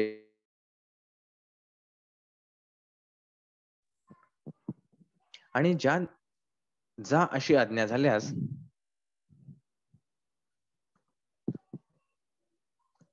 पडद्याआड झाल्यासारखे जावे लागते. माझ्या आज्ञेचे पालन करणे त्यांना चुकतच नाही. माझ्या लीला विभूती केवळ भूमीवरच परिमित नाहीत. हे ब्रह्मांड सारेच माझ्या हातातील खेळण्याच्या चेंडू सारखे आहे. मी एका पायाने लत्ता प्रहार केल्यास कोट्यावधी योजने पार करतो. मी जन्म मृत्यूच्या अतीत आहे असे म्हणत श्री प्रभूंनी राजशर्माच्या भ्रूमध्यात स्पर्श केला. लगेच राजशर्माला पूर्वजन्माची स्मृती झाली. त्याने एका युगात विष्णू दत्त या नावाने जन्म घेतला असून त्याची पत्नी सुमतीने सोमदेवाम्मा नावाने जन्म घेतला होता असे ज्ञात झाले. श्री दत्त महाराज पुढे म्हणाले, मी दत्त या रूपाने दर्शन देऊन तुमची काय इच्छा आहे असे विचारले होते. त्यावेळी पितृश्रद्धाच्या दिवशी जेवायला यावे अशी विनंती तुम्ही केली होती. सूर्याग्नी बरोबर मी श्राद्धाचे जेवण केले. तुमच्या पितृदेवतांना शाश्वत ब्रह्मलोकांची प्राप्ती करून दिली. मी श्री श्रीपाद श्रीवल्लभ या नावाने अवतार घेऊन गेल्या 100 वर्षापासून या भूमीवर योग्यांना, महापुरुषांना दर्शन देतच आहे. पिठिकापुरात सवितृ काठक चयन म्हणजे होम भारद्वाज महर्षीने त्रेतायुगात केला होता. तेव्हाचे त्या होमाचे भस्म पर्वतासारखे जमू बसले. कालांतराने ते भस्म द्रोणागिरी पर्वतावर शिंपडले गेले. मारुती द्रोणागिरी पर्वत घेऊन जात असताना एक छोटा भाग गंधर्वपुरात म्हणजे गाणगापुरात पडला. गंधर्वनगर भीमा अमरजा पवित्र नद्यांचा संगम प्रदेश आहे. श्रीपाद श्रीवल्लभांचा अवतार समाप्तीनंतर मी मीन लग्नावर करंज नगरीत शुक्ल यजुर्वेदीय वाजसनेय माध्यम दिन शाखेत श्री नृसिंह सरस्वती या नावाने जन्म घेऊन गंधर्व नगरात अनेक लीला करीन. श्री शैल्यातील कर्दळी वनात 300 वर्ष तपोसमाधीनंतर स्वामी समर्थ या नावाने प्रज्ञापुरात निवास करेन. जेव्हा शनी मीनेत प्रवेश करेल तेव्हा त्या शरीराचा त्याग करेन. दत्तप्रभूंचे हे वरील वक्तव्य राजशर्माने आपल्या धर्मपत्नीस सांगितले. त्यावेळी सत्य ऋषीश्वर बापन्नार्य म्हणाले, बाबा राजशर्मा, तुझ्या पूर्वीच्या युगातील जन्मात श्री दत्तप्रभूंना, सूर्याला, अग्नीला श्राद्ध भोजन दिलेला तू पुण्यात्मा आहेस. या जन्मात कोणत्याही रूपात दत्त महाराज भोजन द्या असे विचारतील. तो दिवस पितृश्राद्धाचा असला तरीही कसलाही विचार न करता ब्राह्मण जेवायच्या अगोदरच श्री दत्ताने भोजन विचारले तर जरूर वाढावे. बाई सुमती, ही गोष्ट लक्षात ठेव. बाबा शंकर भट्टा, दत्तप्रभूंच्या लीला अलौकिक आहेत. आतापर्यंत कधीही न ऐकलेल्या आणि अपूर्व आहेत. महालय अमावस्येचा दिवस होता. राजशर्मा पितृश्राद्धाच्या तयारीत होते. दारासमोर भवती भिक्षाम देहि असा आवाज ऐकला आणि त्या अवधूताला सुमती महाराणीने भिक्षा घातली. काही मागणे माग असे म्हणणाऱ्या अवधूताला सुमती म्हणाली, बाबा, आपण अवधूत आहात. आपले वाक्य म्हणजे सिद्धवाक्यच आहे. श्रीपाद श्रीवल्लभांचा अवतार लवकरच या भूमीवर होईल असे विद्वान लोक सांगतात. दत्तप्रभू आता कोणत्या रूपात संचार करीत आहेत? या 100 वर्षापूर्वीपासून या भूमीवर श्री दत्तप्रभू श्रीपाद श्रीवल्लभ या रूपात फिरत आहेत असे ज्ञात होत आहे. आपण मला काहीतरी माग असे म्हटले. मला श्रीपाद श्रीवल्लभांचे रूप पाहण्याची फार तीव्र इच्छा आहे. श्रीपाद श्रीवल्लभांचा आविर्भाव. हे शब्द ऐकून त्या अवधूताने भुवने दणाणून जाण्यासारखे, भूकंप आल्यासारखे विकट हास्य केले. सुमती महाराणीला तिच्या सभोवतीचे समस्त विश्व एका क्षणातच अदृश्य झाल्यासारखे वाटले. समोर 16 वर्षे असलेला सुंदर बालक यतीच्या रूपात प्रकट झाला आणि म्हणाला, आई, मीच श्रीपाद श्रीवल्लभ आहे. मीच दत्त आहे. अवधूतांच्या रूपात असताना श्रीवल्लभांचे रूप पाहण्याची इच्छा व्यक्तच केलीस. ती इच्छा पूर्ण करण्यास तुला श्रीवल्लभांच्या रूपात दर्शन दिले. श्रीवल्लभांच्या रूपात असलेल्या मला कोणतेही मागणे मागू शकतेस. तू मला जेवू घालून तृप्त केलेस. जे मागशील ते वरदान द्यावे अशी इच्छा आहे. या जगातील लोकांनी संकल्प रूपाने पापकर्म केल्यास पापांचे फळच प्राप्त होते. संकल्पाने पुण्यकर्म केल्यास पुण्यकर्माचे फळ प्राप्त होते. निष्काम कर्माचे आचरण केल्यास त्याला अकर्म म्हणतात. ते सुकर्मही नसते अथवा दुष्कर्मही नसते. अकर्मास पुण्य किंवा पाप असे कोणतेच फळ नाही, म्हणून दुसरेच फळ द्यावे लागते. ते भगवंताधीन असते. अर्जुनाने अकर्म केल्यामुळे श्रीकृष्णाने त्याला कौरवांना मारावयास सांगितले. तसे मारल्यास पाप लागणार नाही असे श्रीकृष्णाने अर्जुनास सांगितले होते. कौरवांचा संहार हा भगवंत निर्णयच होता. तुम्ही दंपतीने पण विशेष असे अकर्म केले आहे, म्हणून लोकहितार्थ काहीतरी प्रतिफळ दिले पाहिजे. निसंदेहाने तुझी इच्छा मला सांग, न चुकता ती मी पुरवीन. श्री दत्तांच्या दर्शनानंतर सुमती महाराणीला स्फुरलेला संकल्प. ती दिव्य मंगलमूर्ती पाहून सुमती महाराणीने पादाभिवंदन केले. श्री वल्लभांनी सुमती महाराणीला उचलून उभे केले व म्हणाले, आई, मुलाच्या पाया पडणे हे अयोग्य आहे. याने मुलाचे आयुष्य क्षीण होते. तेव्हा सुमती म्हणाली, श्री वल्लभ प्रभू, आई म्हणून बोलविलेत. आपले हे सिद्ध वाक्य आहे, तेच बोल खरे करावे. तू माझा मुलगा म्हणून जन्मास यावे. यावर्षी दत्तप्रभूने तथास्तु असा आशीर्वाद दिला व म्हणाले, मी श्रीपाद श्रीवल्लभ या रूपाने तुझ्या गर्भात येईन. आईने लेकरांच्या पायावर पडणे हे लेकराचे आयुष्य क्षीण होणेच होय. म्हणून मी धर्मकर्माच्या सूत्रांच्या उलट जात नाही. मी पुत्र रूपाने 16 वर्षापर्यंत जीवन व्यतीत करेन. त्यावर सुमती म्हणाली, केवढा हा विचार, 16 वर्षापर्यंतच आयुष्य, असे म्हणून विलाप करू लागले. त्यावर श्रीचरणांनी सांगितले, आई, 16 वर्षापर्यंत तुम्ही सांगाल तसे ऐकून राहीन. प्राप्ते तु षोडशे वर्षे पुत्रम मित्रम वदाचरेत असे शास्त्रवचन आहे. 16 वर्षे वय असलेल्या मुलाबरोबर मित्रासारखेच वागले पाहिजे. आपल्या इच्छांचे दडपण त्याच्यावर आणू नये. मला लग्न करण्यासाठी बंधन घालू नये. मला यती होऊन स्वेच्छेने विहार करण्याची परवानगी द्यावी. माझ्या या संकल्पाच्या विरुद्ध तुम्ही बंधन घातले तर मी घरात राहणार नाही, असे सांगून त्वरित दत्तप्रभू अदृश्य झाले. सुमती महाराणी अवाक झाली. तिला काहीच कळेनासे झाले. घडलेला सारा वृत्तांत तिने आपल्या पतीस विवरण करून सांगितला. तेवढ्यातच अप्पलराजू म्हणाले, सुमती, विचार करू नकोस. श्री दत्त महाराज या प्रकारे आपल्या घरीच भिक्षेस येतील असा विषय तुझ्या वडिलांनी सूचना म्हणून अगोदरच सांगून ठेवला होता. श्री दत्त हे करुणेचा महासागर आहेत. श्री वल्लभांचा जन्म होऊ दे, नंतर आपण विचार करू. अप्पलराजूंच्या घरी अवधूत आले ही वार्ता सगळ्या गावात पसरली. पितृदेवांची अत्यंत प्रमुख असलेली महालय अमावस्येच्या दिवशी ब्राह्मण जेवायच्या आधी अवधूतास भिक्षा दिली या विषयाची चर्चा झाली. श्री पापन्नावधानी म्हणाले, श्रीपाद श्रीवल्लभांचा जन्म होणार हे सगळेच म्हणतात. अवधूतांना साष्टांग नमस्कार करणे विहितच आहे. त्यामध्ये सुमतीचा काहीच दोष नाही. पुत्र रूपाने जन्मल्यावर त्याला साष्टांग नमस्कार केल्यास बालकाचे आयुष्य क्षीण होते, परंतु अवधूत वेशात असताना साष्टांग नमस्कार करणे चूक नाही. या प्रसंगाने पिठिकापुरातील सर्व ब्राह्मणांची ईर्ष्या वाढली. विशेषत्वाने नरसावधानी या नावाच्या पंडिताचे. अमावस्येच्या दिवशी सगळेच पितृकार्यामध्ये निमग्न झालेले होते. भोगत्यांचा दुष्काळच होता. ही फार मोठी समस्याच पडली. श्री बापन्नार यांनी अप्पलराजूंच्या घरी मात्र निर्विघ्नपणे कार्य पार पडेल असे सांगितले. श्री राजशर्मा कालाग्नी शमनांचे ध्यान करीत होते. तितक्यात भोगते म्हणून 3 अतिथी आले आणि पितृकार्य निर्विघ्नपणे पार पडले. बाबा शंकर भट्टा, त्या दिवशी वैश्यांना वेदोक्त उपनयन करण्याचा अधिकार आहे का किंवा नाही असा विषय चर्चेत मुख्यांश होता. ब्राह्मणांची परिषद जमली. बंगाल देशातील नवद्वीपाहून आशुतोष या नावाचे पंडित पादगया क्षेत्रास आले होते. त्यांच्याकडे अत्यंत प्राचीन नाडी ग्रंथ होते. त्यांना देखील पंडित परिषदेचे आमंत्रण होते. बापन्नाचार्यांनी सांगितले, नियमनिष्ठेमध्ये ब्राह्मण, क्षत्रिय, वैश्य समानच असतात. श्रीपादांच्या जन्मसमयी दृगोच्चर झालेले अद्भुत दृश्य. इतक्यात मी म्हणालो, महाराज, श्रीपाद प्रभूंच्या लीला विस्तारपूर्वक सांगून मला धन्य करावे. अरे शंकर भट्टा, नरसावधानी बापन्ना यावर क्रोधित झाले व येन केन प्रकाराने त्यांचा अपमान करण्याचे त्यांनी ठरवले. त्यांची म्हणजे नरसावधानींची बगलामुखी साधना विफल होण्याचे एकमेव कारण बापन्नार्यच आहेत असे त्यांच्या मनाने ठामपणे घेतले होते. तांत्रिक प्रयोगाने बापन्नार्याने त्यांची मंत्रसिद्धी निष्प्रभ केली असा कुप्रचार करण्यास त्यांनी सुरुवात केली. नाडी ग्रंथात श्रीपाद प्रभूंच्या अवताराविषयी जे विवरण होते ते त्यांना विचलित करीत होते. नाडी ग्रंथ हा मूलतः अविश्वसनीय आहे. बापन्नार्यांनी मत्स्याहारी ब्राह्मणास भोजन दिले हा अनाचार घडला असा नरसावधानी यांनी वाद मांडला. मनुष्य पूर्ण ब्रह्माचा अवतार कदापि होऊ शकत नाही, तर ताने बाळ श्रीपाद श्रीवल्लभ सर्वांत अंतर्यामी सर्वज्ञ सर्व शक्तिमान असे श्री दत्तप्रभूंचे कसे बरे अवतार होऊ शकतील.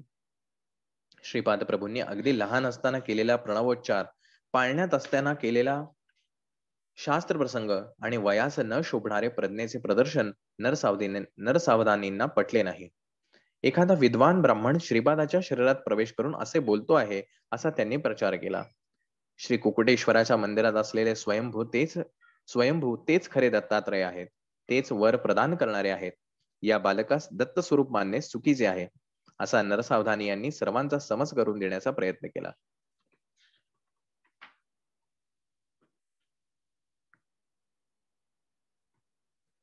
श्रीपादांच्या जन्मानंतर सतत 9 दिवसांपर्यंत ज्या जागेवर त्यांना निजवत असत त्या जागी एक 3 फण्यांचा नाग आपला फणा उभारून बाळावर छाया धरीत असे.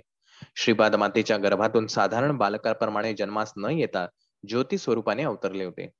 जन्म होता क्षणीच महाराणी सुमती मूर्छित झाल्या. प्रसूतिगृहातून मंगलवाद्यांचा ध्वनी येऊ लागला.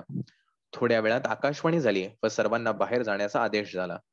श्रीपादांच्या सानिध्यात 4 वेद, 18 पुराणे आणि महापुरुष ज्योतिरूपाने प्रकट झाले व पवित्र वेद मंत्रांचा घोष बाहेर सर्वांना ऐकू येऊ लागला. थोड्या वेळाने सर्वत्र शांतता पसरली. या अद्भुत घटना बापन्नार्यांना सुद्धा अगम्य व आश्चर्यकारक वाटल्या. श्रीपादांच्या बाललीला. श्रीपाद आता 1 वर्षाचे झाले होते.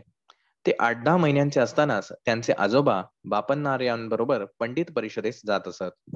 आजोबा आपल्या नातवाला बरोबर घेऊन जात. नरसावधानी आपल्या घरी राजगिऱ्याचे पीक काढीत. राजगिऱ्याची भाजी अत्यंत रुचकर असते.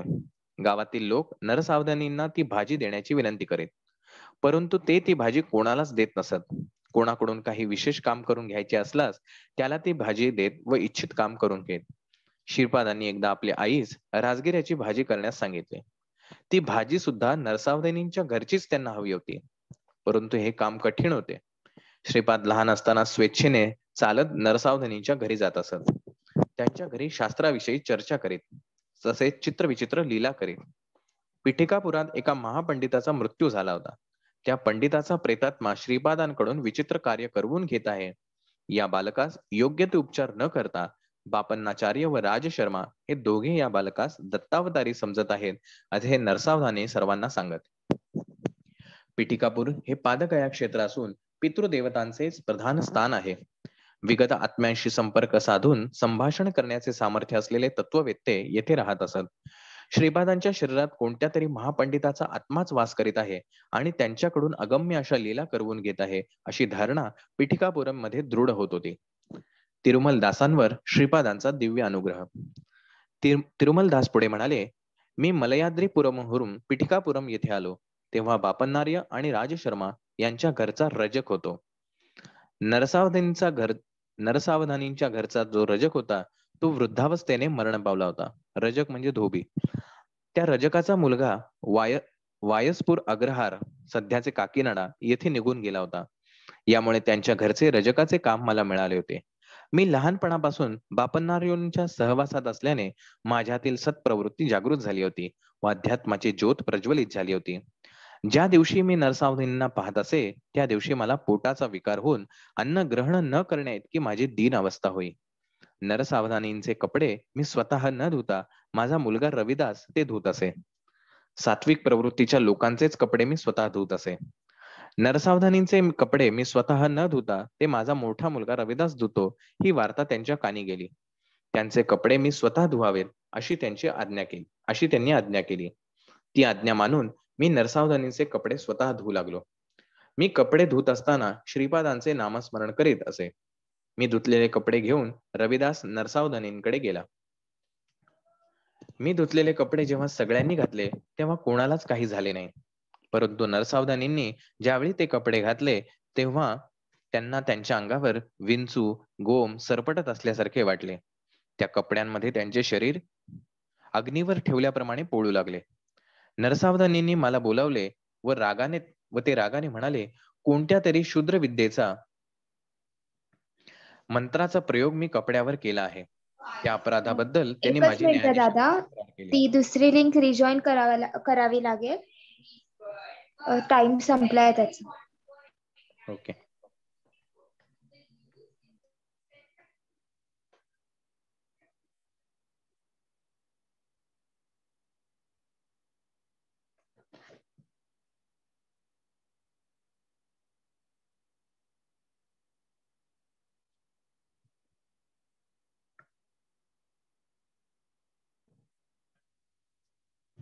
त्या कपड्यांमध्ये त्यांचे शरीर अग्नीवर ठेवल्याप्रमाणे पोळू लागले. नरसावधानींनी मला बोलावले व ते रागाने म्हणाले, कोणत्या तरी शूद्र विद्येचा मंत्राचा प्रयोग मी कपड्यावर केला आहे. त्या अपराधाबद्दल स्टार्ट झाली आता. त्या अपराधाबद्दल त्यांनी माझी न्यायाधीशाकडे तक्रार केली, परंतु चतुर न्यायाधीशांनी मला निर्दोष जाहीर करून सोडले. मी आनंदात घरी आलो. थोड्याच वेळात श्रीपाद प्रभू एका 16 वर्षाच्या युवकाच्या रूपात आमच्या घरी आले. श्रीपाद प्रभू वाटेल त्या रूपात येऊन भक्तांना दर्शन देत असत. मी आश्चर्याने म्हणालो, महाराज, आपण उत्तम अशा ब्राह्मण कुलामध्ये जन्मलेले आहात, तेव्हा आमच्यासारख्या रजकांच्या वस्तीत येणे योग्य नाही. तेव्हा प्रभू म्हणाले, नरसावधानींसारखे पापाचे गाठोडे डोक्यावर वाहणारे ब्राह्मण खरे तर रजकांच्या कमी दर्जाचे असतात, परंतु तुझ्यासारखे ब्राह्मणांची ओढ असलेले रजक त्यांच्यापेक्षा श्रेष्ठच असतात. श्रीपादांचे ते शब्द ऐकून मी त्यांच्या चरणावर नतमस्तक झालो आणि ढसाढसा रडलो. श्रीप्रभूंनी माझ्याकडे अमृत दृष्टीने पाहिले व आपल्या दिव्य हस्तांचा स्पर्श करून मला उठवले. नंतर त्यांनी मला आपला उजवा हात माझ्या शिरावर ठेवला आणि त्या क्षणी मला पूर्वीचे जन्म आठवले.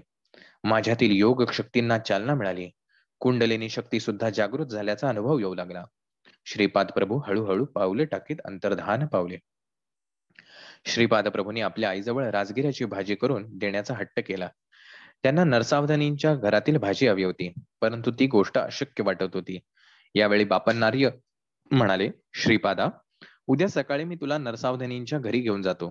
तू स्वतः त्यांना राजगिऱ्याची भाजी देण्याची विनंती कर.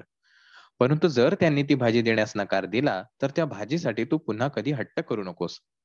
दुसऱ्या दिवशी बापन्नार्य बालक श्रीपादाला घेऊन नरसावधानींकडे गेले. त्यांच्या घरी जाताच बापन्नार्य श्रीपादांना म्हणाले, श्रीपादा, मोठ्यांना नमस्कार करून त्यांचे आशीर्वाद घ्यावेत. नरसावधानी बाहेर ओसरीवर बसले होते. त्यांची लांब शिखा पाठीवर रुळत होती. ती नरसावधानींना अत्यंत प्रिय होती. श्रीपादांनी नरसावधानींकडे बघितले व 2 हात जोडून त्यांना नमस्कार केला. श्रीपादांची तीक्ष्ण नजर नरसावधानींच्या पाठीवर विसावलेल्या शिखेवर पडली आणि काय आश्चर्य, ती आपोआप गळून खाली पडली. ती पाहून नरसावधानी अगदी गोंधळून गेले. यावेळी श्रीपाद म्हणाले, आजोबा, नरसावधानी आजोबांची अत्यंत प्रिय असलेली शिखा गळून पडली. आता त्यांच्याकडे राजगिऱ्याची भाजी मागणे योग्य होईल काय? चला, आपण घरी जाऊ. श्रीपादांनी राजगिऱ्याची भाजी पुन्हा कधीही विचारली नाही. श्रीपादांच्या नमस्कारामुळे झालेले नुकसान नरसावधानींच्या लक्षात आले. ते ध्यानात बसले असता त्यांच्या शरीरातून त्यांच्या सारखेच दिसणारे एक तेजोवलय बाहेर पडले. नरसावधानींनी त्या तेजोवलयास विचारले, तू कोण? कोठे चाललास? त्या तेजपूजन नरसावधानीसारखे दिसणाऱ्या आकृतीने उत्तर दिले, मी तुझ्यात राहणारे पुण्य शरीर आहे. तू आतापर्यंत कितीतरी वेद पठन केलेले आहेस, स्वयंभू दत्तात्रयांची आराधना केलीस, परंतु साक्षात श्री दत्तात्रयांचे अवतार श्रीपाद श्रीवल्लभांचा अपमान केलास. तुला तुझ्या शिखेवर राजगिऱ्याच्या भाजीवर असलेले प्रेम, आसक्तीच्या 1,00,000 प्रेम जरी श्रीपादांच्या विषयी असते तर तुझ्या जन्माचे सार्थक झाले असते. परंतु मोहपाशांनी स्वतःच बांधून घेऊन मोक्षाची एक दिव्य संधी घालवलीस. तू लवकरच दरिद्री होशील. त्या दारिद्र्याचे हरण करण्यासाठी श्रीपाद प्रभूंनी तुला शाकदान मागितले. शाक म्हणजे पालेभाजी. शाकदान मागितले होते. त्यांना जर ते तू दान दिले असतेस तर तुला आता येणारे दारिद्र्य न येता उत्तम ऐश्वर्य प्राप्त झाले असते. तू स्वतः आपल्या हातांनी ही संधी दवडलीस. श्रीपाद प्रभू करुणेचे सागर आहेत. हा अवतार संपल्यानंतर ते दुसरा नृसिंह सरस्वती नावाने अवतार ग्रहण करतील. त्यावेळी तू एक दरिद्री ब्राह्मणाच्या रूपात जन्म घेशील. त्या जन्मात सुद्धा तू घरी राजगिऱ्याचीच भाजी पिकवशील. त्यावेळी योग्य समय पाहून मी पुन्हा तुझ्या शरीरात प्रवेश करेन. त्यावेळी श्रीपाद प्रभू तुझ्या घरी भिक्षेसाठी येतील. तू प्रेमाने वाढलेली भिक्षा घेऊन तुला ते ऐश्वर्य प्रदान करतील. सध्या मात्र मी तुझे शरीर सोडून जात आहे.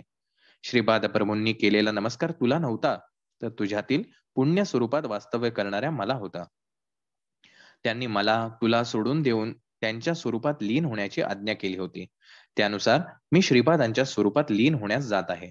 आता तुझ्या शरीरात केवळ पाप पुरुषच उरला आहे, असे बोलून तो पुण्यात्मा श्रीपादांमध्ये विलीन झाला. कालांतराने नरसावधानींची प्रकृती क्षीण होत गेली.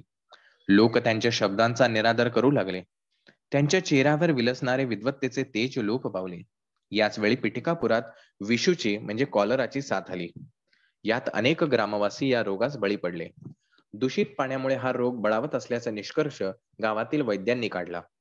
भयभीत झालेल्या ग्रामवासियांनी या महामारीच्या रोगावर शास्त्रीय रीतीने निर्मूलन पद्धती काढावी अशी प्रार्थना श्री बापन्नार यांना केली. श्री बापन्नार यांनी आपल्या अंतर्दृष्टीने जाणले की महामारी जलदोषाने झालेली नसून वायुमंडल कलुषित झाल्याने झाली आहे. परंतु बापन्नार यांचे हे मत गावातील वैद्यांना पटले नाही. ग्रामस्थांनी ग्रामदेवतेस पशुबली देऊन तांत्रिकाकडून विविध प्रकारच्या पूजा महामारीच्या निर्मूलनासाठी केल्या. पशुचा बळी दिल्याने त्यांच्यातील प्राणशक्ती बळजबरीने बाहेर काढली जाते व तिला मंत्रोच्चाराने वश करून घेतात. प्राणशक्तीस वृद्धिंगत करण्यासाठी योगाच्या प्रक्रिया किंवा सात्विक आराधनेचा अवलंब करणे अधिक योग्य आहे, असे बापन्नार यांचे मत होते. त्यांनी ग्रामवासियांना असे सुचवले, परंतु अंधश्रद्धेने त्यांनी पशुबळी देण्याचे थांबवले नाही. गावातील काही मंडळींनी पशुबळीचा विषय श्रीपाद प्रभूंकडे काढला. त्यावर श्रीपाद म्हणाले, ग्रामदेवतेस विनंती केली आहे की तिने पशुबळीचा स्वीकार करू नये. श्रीपादांच्या आज्ञेनुसार ग्रामदेवता समुद्र स्नान करण्यास गेली आहे. आता दूध उतू घालून देवतेस नैवेद्य अर्पण केल्यास या रोगराईपासून तुमची सुटका होईल. कालिकेचे रूप धारण केलेली ग्रामदेवता शांत होईल. ही वार्ता गावातील सर्व लोकांना कळवण्यासाठी एका चर्मकारास बोलावून चर्मवाद्यावर दवंडी पिटवण्यास सांगितले. दवंडी कोणी पिटवायची असे विचारल्यावर श्रीपाद म्हणाले, विषूची रोगाने ग्रस्त व्यंकय्या याने दवंडी पिटावी असा माझा निरोप त्यास सांगा. ते सर्व ग्रामवासी व्यंकय्या जवळ गेले. तो मरणासक्त होता. त्याला हा निरोप देताच तो मूर्छित पडला. एका घटकेनंतर जेव्हा तो शुद्धीवर आला तेव्हा तो पूर्णपणे बरा झाला होता. ही बातमी हा हा म्हणता संपूर्ण पिठापुरम मध्ये चर्चेचा विषय झाली. व्यंकय्याने गावात फिरून चोहीकडे दवंडी पिटली. बापन्नार यांनी आपल्या सेवकास पाण्याने भरलेले एक मोठे भांड त्यांच्या समोर आणून ठेवण्यास सांगितले. वायुमंडलातील विषारी किटाणूंचा नाश करण्यासाठी योग्य त्या मंत्राचे संधान केले आणि तात्काळ हवेतील विषारी किटाणू पाण्यात टपटप येऊन पडले. अशा प्रकारे वायुमंडल शुद्ध झाले आणि महामारी रोगाचे निर्मूलन झाले. श्रीपादांच्या जन्मतिथीस राजशर्मा पत्नीसह श्रीपादांना घेऊन बाळाचे आजोबा श्री बापन्नार यांच्याकडे आले. ज्या ज्यावेळी बापन्नार यांनी श्रीपादांच्या चरणावरील शुभचिन्हे पाहण्याचा प्रयत्न केला त्यावेळी त्यांना कोटी कोटी सूर्याच्या तेजस्वितेचा अनुभव येई व ती शुभचिन्हे त्या तीव्र प्रकाशात दिसत नसत. याचे त्यांना राहून राहून आश्चर्य वाटे. परंतु त्या दिवशी उषककाली साळीच्या कोंड्यावर दिव्य असे पदचिन्ह दिसले. त्यांनी आपली कन्या सुमतीस विचारले, बाळ, या कोंड्यावरून कोण गेले? तुमचा लाडका नातूच येथून गेला, आणखीन कोण बाबा?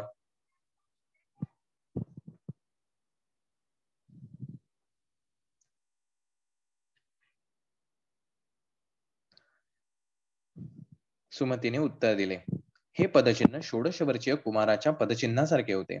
आजोबांनी श्रीपादांना आपल्या मांडीवर घेतले व त्याच्या चरणकमलांचे ते निरीक्षण करू लागले. त्यावेळी त्यांना दिव्य प्रकाश न दिसता मीच साक्षात दत्तात्रयांचा अवतार आहे असे सूचित करणाऱ्या सुस्पष्ट अशा चिन्हांचे दर्शन झाले. त्या दिव्य चरणांचे बापन्नार यांनी कौतुकाने चुंबन घेतले. हा बालक श्री दत्तात्रयाचा अवतार असल्याचा त्यांचा निर्धार दृढ झाला. त्याच वेळी त्यांच्या मुखातून श्री दत्ताच्या स्तुतीपर पद आपोआप निघाले. त्या दिव्य चरणांच्या दर्शनाने बापन्नार यांच्या अंगी अष्टभाव सिद्ध झाले.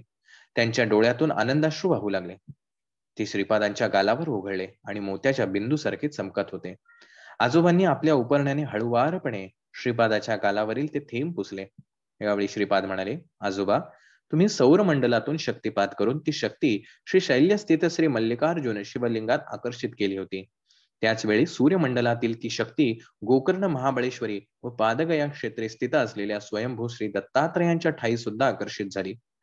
गोकर्ण महाबळेश्वर क्षेत्रास अधिक शक्ती संपन्न करण्याचा संकल्प आहे. प्राणी मात्रातून जे अनिष्ट स्पंदन बाहेर पडतात त्या स्पंदनांना माझ्यात लय पावून जे माझे साधक आश्रित आहेत त्यांच्या प्रती शुभ स्पंदनांचे प्रसारण व्हावे असा माझा संकल्प आहे. गोकर्ण महाबळेश्वर हे परमेश्वराचे आत्मलिंग आहे. त्याच्या केवळ दर्शनाने मुक्ती साध्य होते. तसेच श्री शल्याच्या दर्शनाने सुद्धा मुक्तीचे फळ प्राप्त होते. येथील मल्लिकार्जुना शक्ती संपन्न करण्याचा संकल्प माझा आहे. तुम्ही सत्य ऋषी आहात. मी यतीच्या रूपात होतो तेव्हा आईने मला नमस्कार केला. त्यामुळे मी अल्पायुषी होणार असे माझे मत होते. परंतु आईने मला श्रीपाद रूपात नमस्कार केला म्हणून मी अल्पायुषी होणार नाही असे आपण म्हणा. तेव्हा आपल्या दोघांचेही म्हणणे खोटे होऊ नये म्हणून मी केवळ 16 वर्षेपर्यंत तुमच्या घरी राहण्याचे ठरवले आहे. संसार बंधनातून मुक्तीची इच्छा करणाऱ्या मुमुक्षूंना अनुग्रह देण्याचे कार्य पुढे आहे. मी चिरंजीव असावे असा तुमचा संकल्प आहे, तो मी पूर्तीस नेईन. श्रीपाद श्रीवल्लभ हे स्वरूप गुप्त करेन. नृसिंह सरस्वती अवतार घेतला तरी श्रीपाद श्रीवल्लभ रूप हेच नित्य स्वरूप म्हणून राहील. नृसिंह सरस्वतींचे अवतार कार्य पूर्ण करून श्री शैल्यास असलेल्या कर्दळी वनात 300 वर्षेपर्यंत तपश्चर्या करून प्रज्ञापूर म्हणजे अक्कलकोट येथे स्वामी समर्थ रूपात प्रकट होईल. तेथील वटवृक्षामध्ये माझी प्राणशक्ती प्रवेश करून मल्लिकार्जुन शिवलिंगात विलीन होईल. बापन्नार याने हे सगळे आश्चर्यकारक आणि अद्भुत असे वाटले. आजोबांच्या घरी पहिल्या वर्षीचा वाढदिवस अतिशय आनंदात व थाटाने साजरा केला. पिठिकापुरमला त्या दिवशी आणखीन एक आश्चर्य घडले. नरसावधानी देवळाचे पुजारी आणि अजून काही मंडळी कुकुटेश्वराच्या मंदिरात दर्शनाला गेले असताना त्यांना तेथे स्वयंभू दत्तात्रयांची मूर्ती दिसली नाही. मंदिरातील मूर्ती दिसेनाशी झाल्याची वार्ता गावात दावानालासारखी पसरली. नरसावधानींच्या विरुद्ध असलेला एक तांत्रिक मूर्ती अदृश्य होण्याचे कारण नरसावधानीच आहेत असे मोठ्या तावातावाने म्हणू लागला. नरसावधानी शूद्र विद्येचे उपासक आहेत, त्यांनीच मूर्ती अदृश्य केली असा प्रचार गावात करण्यास त्याने सुरुवात केली. पिठापुरमच्या ब्राह्मणांनी नरसावधानींच्या घराची झडती घेण्याचे ठरवले. ते ब्राह्मण श्री बापन्नार्यांना भेटले व झालेला प्रकार सांगितला. तेव्हा बापन्नार्य त्या ब्राह्मणास म्हणाले, सत्य प्रत्ययास येईपर्यंत मौन राहावे. योग्य वेळी या प्रश्नाचे समाधान होईल. नरसावधानींच्या घराची झडती घेऊन संशयित स्थळी खोदकाम केल्यावर तेथे मानव कपाल व शूद्र विद्येस उपयोगी पडणाऱ्या काही वस्तू सापडल्या. परंतु श्री दत्तात्रयांची मूर्ती मात्र मिळाली नाही. श्री नरसावधानी मूर्तींच्या चोरीच्या आरोपापासून मुक्त झाले, परंतु ते शूद्र विद्येचे उपासक असल्याचे सिद्ध झाले. दिवसेंदिवस त्यांची प्रकृती क्षीण होत होती. त्यांच्याकडे एक वांज गाय होती. तिला बैलाप्रमाणे शेतीच्या कामासाठी वापरीत व वेळेवर दाणा पाणी सुद्धा देत नसत. एके दिवशी नरसावधानींच्या विरुद्ध असलेल्या तांत्रिकाने त्या गायीच्या शरीरात शूद्र शक्तीचे आवाहन केले. त्यामुळे त्या गायीने खुंटाचे बंधन तोडून टाकून ती घरात शिरली व घरच्या लोकांना शेंगाने मारू लागली. नरसावधानींनी अति प्रेमाने लावलेल्या राजगिऱ्याच्या भाजीचा मळा तिने उद्ध्वस्त केला.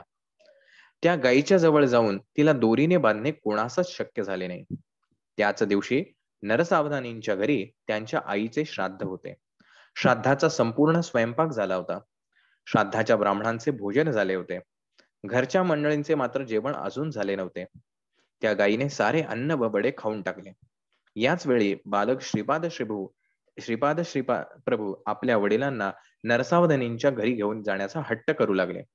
श्री राज शर्मा त्यांना घेऊन नरसावधानींच्या घरासमोर जाऊन उभे राहिले. तेवढ्यात ती गाय नरसावधानींच्या घरातून बाहेर आली. तिने अंगणात उभे असलेल्या श्रीपादांना 3 प्रदक्षिणा घातल्या व त्यांच्या चरणी नतमस्तक झाली व त्याच अवस्थेत गतप्राण झाली. या प्रसंगानंतर गावातील लोक अनेक मते व्यक्त करू लागली. गायीने खाल्लेल्या वड्यामध्ये विष होते व ते खाल्ल्याने गाय मरण पावली. आता नरसावधानींना गोहत्येचे पातक लागेल असे नाना लोकाभावात उठू लागले. यामुळे नरसावधानी त्रस्त झाले होते. त्या गायीने श्रीपादांना 3 प्रदक्षिणा घातल्या व नंतर त्यांच्या चरणावर मस्तक ठेवून प्राण सोडले. त्या कारणाने श्रीपाद हे दैवी अवतार असल्याची सर्व लोकांची खात्री झाली. राजशर्मांना आयुर्वेद शास्त्राचे ज्ञान होते. ते नरसावधानींच्या विनंतीनुसार त्यांचा औषधोपचार करीत होते. परंतु त्यांच्या दुर्धर रोगावर औषधाचा काही परिणाम दिसून येत नव्हता. नरसावधानींची प्रकृती खालावतच गेली आणि त्या रोगातच त्यांचा एके दिवशी देहांत झाला. नरसावधानींच्या मृत्यूमुळे गावातील लोक श्री राजशर्मांनी त्यांना उत्तम औषधे दिली नाहीत, त्यामुळे ते आपल्या जीवास मुकले असे बोलू लागले. काही जण म्हणू लागले की श्रीपाद श्रीवल्लभ नरसावधानींकडे रोज जात असत. ते जर दत्तावतारी असते तर नरसावधानींचा मृत्यू कसा झाला? अनेकांनी गोहत्येचे पातकच त्यांच्या देहांताचे कारण असल्याचा निर्वाळा दिला. नरसावधानींच्या कुटुंबियांचे सांत्वन करण्यासाठी श्री राजशर्मा व श्रीपाद गेले असताना नरसावधानींच्या पत्नीने त्यांचा हात धरून म्हटले, अरे बाळ श्रीपादा, चिमूटभर सौभाग्याचे वाण घेण्यासाठी मी दूर दूर पर्यंत हळदी कुंकवास जात होते. तू दत्तात्रेयच आहेस, तर नरसावधानी आजोबांना जिवंत करणे तुला शक्य नाही का? असे म्हणून ती माऊली रडू लागली. नवनीता मृदू हृदय असलेल्या श्रीपाद प्रभूंनी त्या मातेचे अश्रू पुसले. शवयात्रा सुरू झाली. राजशर्मा व श्रीपाद त्या अंतिम यात्रेत सहभागी झाले. नरसावधींच्या ज्येष्ठ पुत्राने पित्याच्या चितेस अग्नी देण्यासाठी अग्नी हातात घेतला. त्याच वेळी श्रीपादांच्या नयनातून 2 थेंब बाहेर पडले. याच वेळी मेघगर्जनेसारख्या आवाजात श्रीपाद म्हणाले, आहा, मृत झालेल्या पित्याच्या शरीरास अग्नी देणारे पुत्र तर पाहिले, परंतु जिवंत पित्यास अग्नी देणाऱ्यास पुत्रास पाहिले नाही बर का? हे वक्तव्य ऐकून स्मशानात जमलेले सारे लोक निस्तब्धतेने श्रीपादांकडे पाहू लागले. श्रीपादांनी चितेवर असलेल्या नरसावधानीच्या भ्रूमध्यावर अंगुष्ठाने स्पर्श केला. त्या दिव्य स्पर्शाने नरसावधानीच्या अंगात चैतन्य स्फुरू लागले आणि आश्चर्य असे की काही क्षणातच ते चितेवरून खाली उतरले. त्यांनी श्रीपाद प्रभूंना साष्टांग नमस्कार केला. नंतर ते सर्व लोकांबरोबर घरी परतले. त्यांना सजीव घरी आलेले पाहून त्यांच्या पत्नीस अत्यंत आनंद झाला. श्रीपाद प्रभूंच्या अंगुष्ठ स्पर्शाने नरसावधानींना कर्मसूत्राचे सूक्ष्म ज्ञान झाले. त्यांच्या घरातील मृत झालेली वांज गाय ही गतजन्मातील नरसावधानींची माता होती. त्यांच्या घरी असलेला बैल हे त्यांचे पिताश्री होते. या गोष्टींचा बोध नरसावधानींना झाला. मरते समयी त्या गायीने श्रीपाद प्रभूंना आपले दूध त्यांनी प्यावे अशी विनंती केली होती. पुढच्या जन्मी जेव्हा वांज म्हैस म्हणून ती जन्माला येईल, त्यावेळी श्रीपाद प्रभू श्री नृसिंह सरस्वती अवतारात तिचे दुग्धपान करतील. हे श्रीपादांनी गायीस दिलेले वचन नरसावधानींना कळले. ज्या तांत्रिकाने नरसावधानींवर प्रयोग केला होता त्याचा मृत्यू लवकरच होणार असून पुढच्या जन्मी तो ब्रह्मराक्षसाचा योनीत जन्म घेणार असून त्याच्यावर यती रूपात असलेल्या श्रीपादांचा अनुग्रह होईल असे सूक्ष्म लोकातील विषय नरसावधानींना श्रीपादाच्या कृपाप्रसादाने ज्ञात झाले. त्यांना स्वतःच्या पुढील जन्माची माहिती सुद्धा कळाली. पुढील जन्मात त्यांच्या घरी यती रूपाने श्रीपाद प्रभू येऊन त्यांच्याकडून राजगिऱ्याच्या भाजीची भिक्षा स्वीकारून राजगिऱ्याचे पीक स्वहस्ते नष्ट करून त्याच्या मुळाशी असलेल्या सोन्याच्या नाण्यांनी भरलेला हंडा त्यांना देतील, ही भविष्यवार्ता नरसावधानींना श्रीपादांच्या अंगुली स्पर्शाने कळली होती. श्रीपादांचा चेहरा अतिशय सात्विक, सुंदर, दैदिप्यमान असा होता. त्यांची तुलनाच होऊ शकत नाही. श्रीपाद प्रभूंनी नरसावधानी आणि त्यांच्या पत्नीस केलेला उपदेश, त्यांचा अनुग्रह, केलेली विधाने मी तुम्हाला उद्या सांगेन. आता आपण त्यांचे स्मरण करीत भजनात रंगून जाऊया. ज्या ठिकाणी त्यांचे नामस्मरण, भजन, कीर्तन होते त्या ठिकाणी श्रीपाद प्रभू सूक्ष्म रूपाने संचरण करीत असतात, हे अक्षर सत्य आहे. तिरुमलदासासारख्या भक्ताच्या सत्संगतीने, आनंदाने आम्ही पुलकित झालो. श्रीपाद श्रीवल्लभाचा जय जयकार असो. श्रीपाद राजम शरणम प्रबद्धे. फार सुंदर अशा प्रकारे हा 6वा अध्याय होता. कदाचित बऱ्याचशा गोष्टी पुन्हा विसरल्या गेल्या असतील. या अध्यायाच्या अंती आपण जे बघितलं ते गुरुचरित्रातल्या 2 अध्यायाची पूर्वपीठिका या अध्यायात आपण बघितली की महाराज ज्यावेळेला गाणगापूरला प्रथम येतात त्यावेळेला त्या वांज अशा म्हशीचं दूध काढून त्याच्या दशम्या महाराज खातात. ती म्हैस म्हणजे ह्या नरसावधानींची त्यांची आई, ज्यांनी महाराजांना तशी इच्छा व्यक्त केली होती की माझं दूध तुम्ही प्यावं म्हणून. तर ती इच्छा महाराजांनी त्या काळात पूर्ण केली. आणि हा नरसावधानी म्हणजेच महाराजांनी त्या घेवडा उपट्याचा जो त्या ठिकाणी घेवडा उपटून त्या व्यक्तीला, त्या कुटुंबाला जे काही सोन्याचा हंडा दिला तो म्हणजेच हा नरसावधानी. आणि म्हणून ह्या जन्मात ज्या वेळेला राजगिरा महाराजांनी मागितला होता तो दिला नाही, म्हणून पुढच्या जन्मात त्याला जे काही पुढचं भोगावं लागलं ते दारिद्र्य, या सगळ्या गोष्टी आपल्याला या अध्यायामध्ये समजल्या. श्रीपाद श्रीवल्लभ नेमके कोण आहेत, त्यांची महती काय, त्यांचं महत्व काय आणि त्यांच्या सेवेचं महत्व काय, हे आपल्याला या अध्यायात बघायला मिळालं. महाराजांचा जन्मकाळ, महाराज ज्याला स्वतः भिक्षेसाठी सुमती मातेच्या समोर येतात त्यावेळेला त्यांनी दिलेलं वचन, जसं श्रीकृष्णाने त्यांच्या आईला तोंडामध्ये संपूर्ण ब्रह्मांड दाखवलं, तसं त्या सुमती मातेला महाराजांनी त्या ठिकाणी ब्रह्मांड दाखवलं. त्यांच्या आजोबांना महाराजांनी त्यांच्या पावलांमध्ये ब्रह्मांड दाखवलं. अशा वेगवेगळ्या लीला या महाराजांनी या बाललीलेमध्ये केलेल्या आहेत. सुमती राणी अप्पलराज शर्मा यांचा विवाह याची कथा या ठिकाणी आली की कसं दत्त महाराजांनी आकाशवाणीच्या रूपात येऊन सांगितलं की या दोघांचा विवाह करायचा. म्हणजे त्या बापन्नार्य यांची मुलगी सुमती आणि त्या बापन्नार्यांकडं शिकायला आलेला मुलगा म्हणजे राज शर्मा. तर या दोघांचा विवाह व्हावा असं महाराजांनी त्या ठिकाणी आज्ञा केली होती. त्या आज्ञेनुसार या दोघांचा विवाह त्या ठिकाणी संपन्न झाला.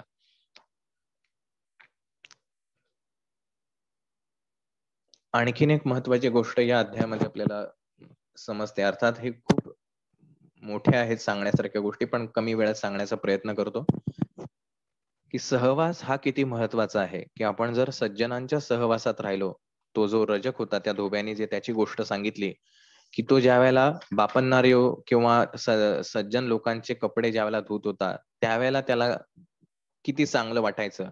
आणि त्या नरसावधानींच्या ज्या वेळेला कपडे धुवायचे त्यावेळेला त्याच्या पोटात किती त्रास व्हायचा आणि कशा स्वरूपात त्याला तो पुढचा वेदना व्हायच्या. आणि म्हणून त्यांनी ते कपडे जे आहेत ते स्वतः न धुता आपल्या मुलाला धुवायला सांगितले.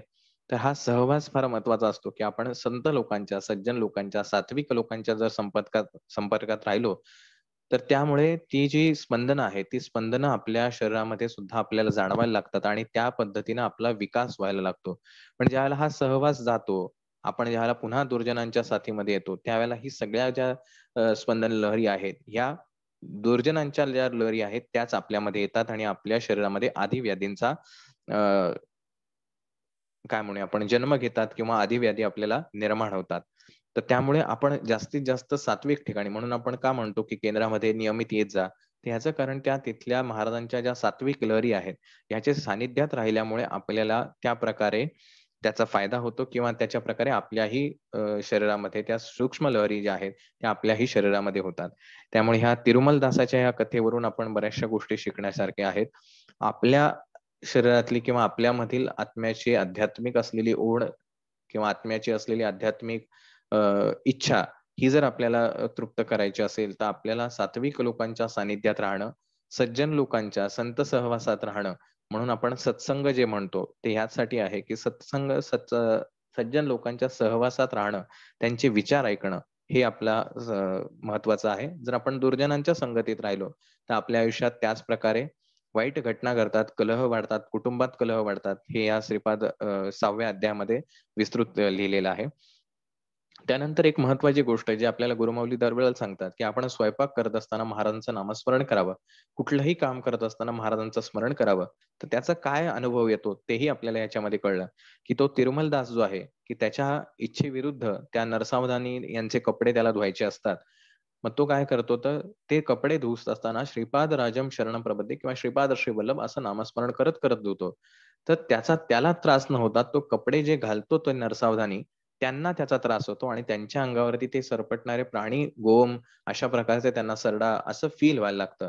तो हा जो भाग आहे, नामस्मरणात काय ताकद आहे की फक्त नामस्मरण केल्याने समोरचा कितीही वाईट पद्धतीचा व्यक्ती असू दे त्याला त्याचा प्रभाव जाणवतो आणि त्याच्यामध्ये बदल होतो. हे इतकं त्रिवार सत्य आहे.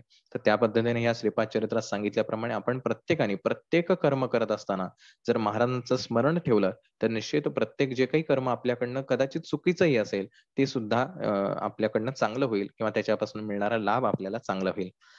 त्यानंतर जात ही जन्माने नाही तर कर्माने सिद्ध होते हे श्रीपादांनी तिरुमलदासाला सांगितले की ज्यावेळेला तो तिरुमलदास जो धोबी आहे त्याच्या घरी महाराज येतात त्यावेळेला तो महाराजांना असं म्हणतो की महाराज तुम्ही उच्च श्रेणीतले ब्राह्मण आहात आणि तुम्ही धोब्याच्या वस्तीमध्ये येणं हे योग्य नाही.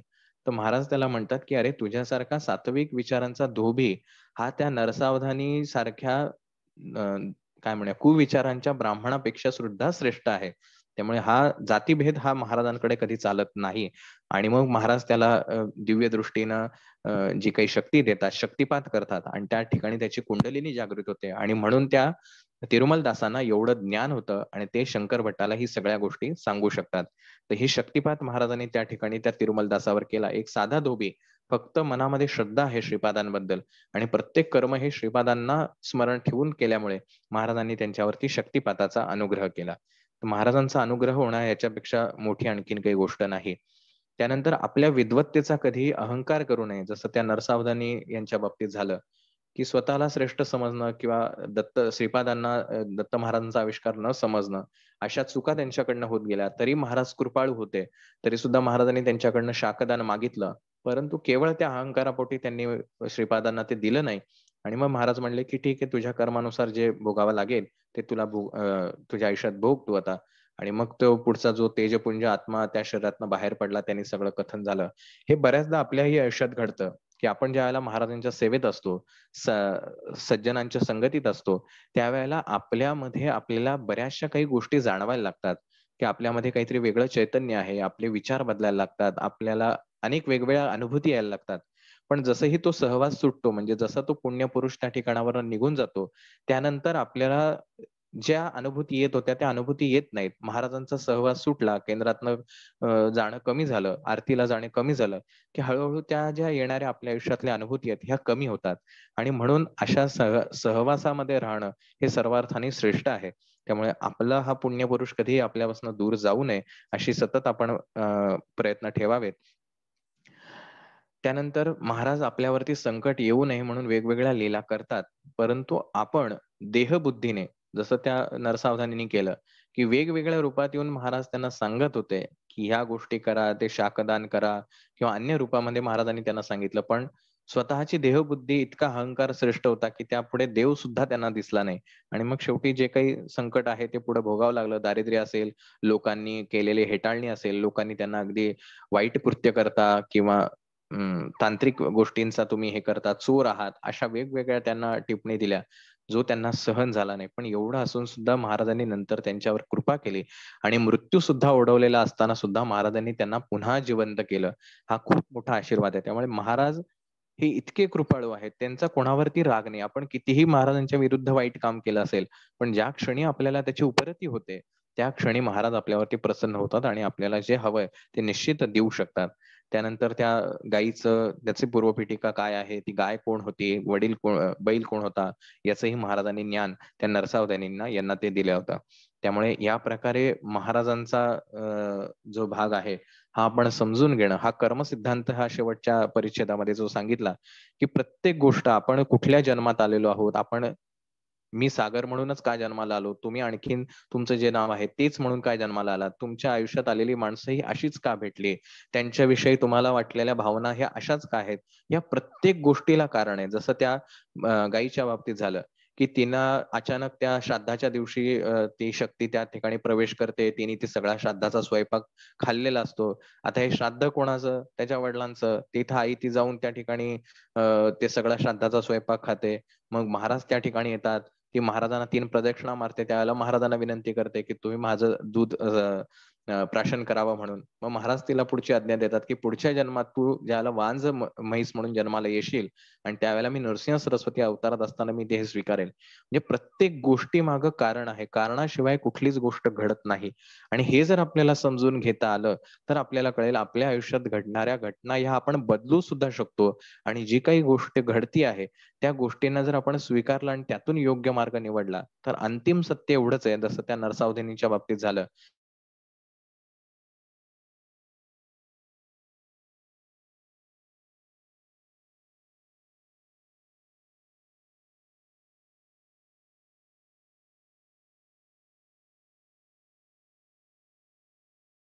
आहे आणि सरते शेवटी जर काही श्रेष्ठ आहे, तर ते फक्त श्रीपाद श्रीवल्लभ महाराज अर्थात दत्त महाराज, स्वामी महाराज याच्या पलीकडे काहीही श्रेष्ठ नाही. त्यामुळे आपण ह्या भौतिक गोष्टींचा जर फार प्रपोगंडा केला आणि ह्याच्यामध्येच जर गुंतून पडलो, तर त्या नरसावधानींसारखं आपल्याला हे सगळं भोगावं लागणार आहे, की स्वतः महाराज आपल्याला जर मार्गदर्शन करून सुद्धा जर आपण ऐकत नसू आणि जर तो अहंकार दाखवत असू, की मी किती मोठा सेवेकरी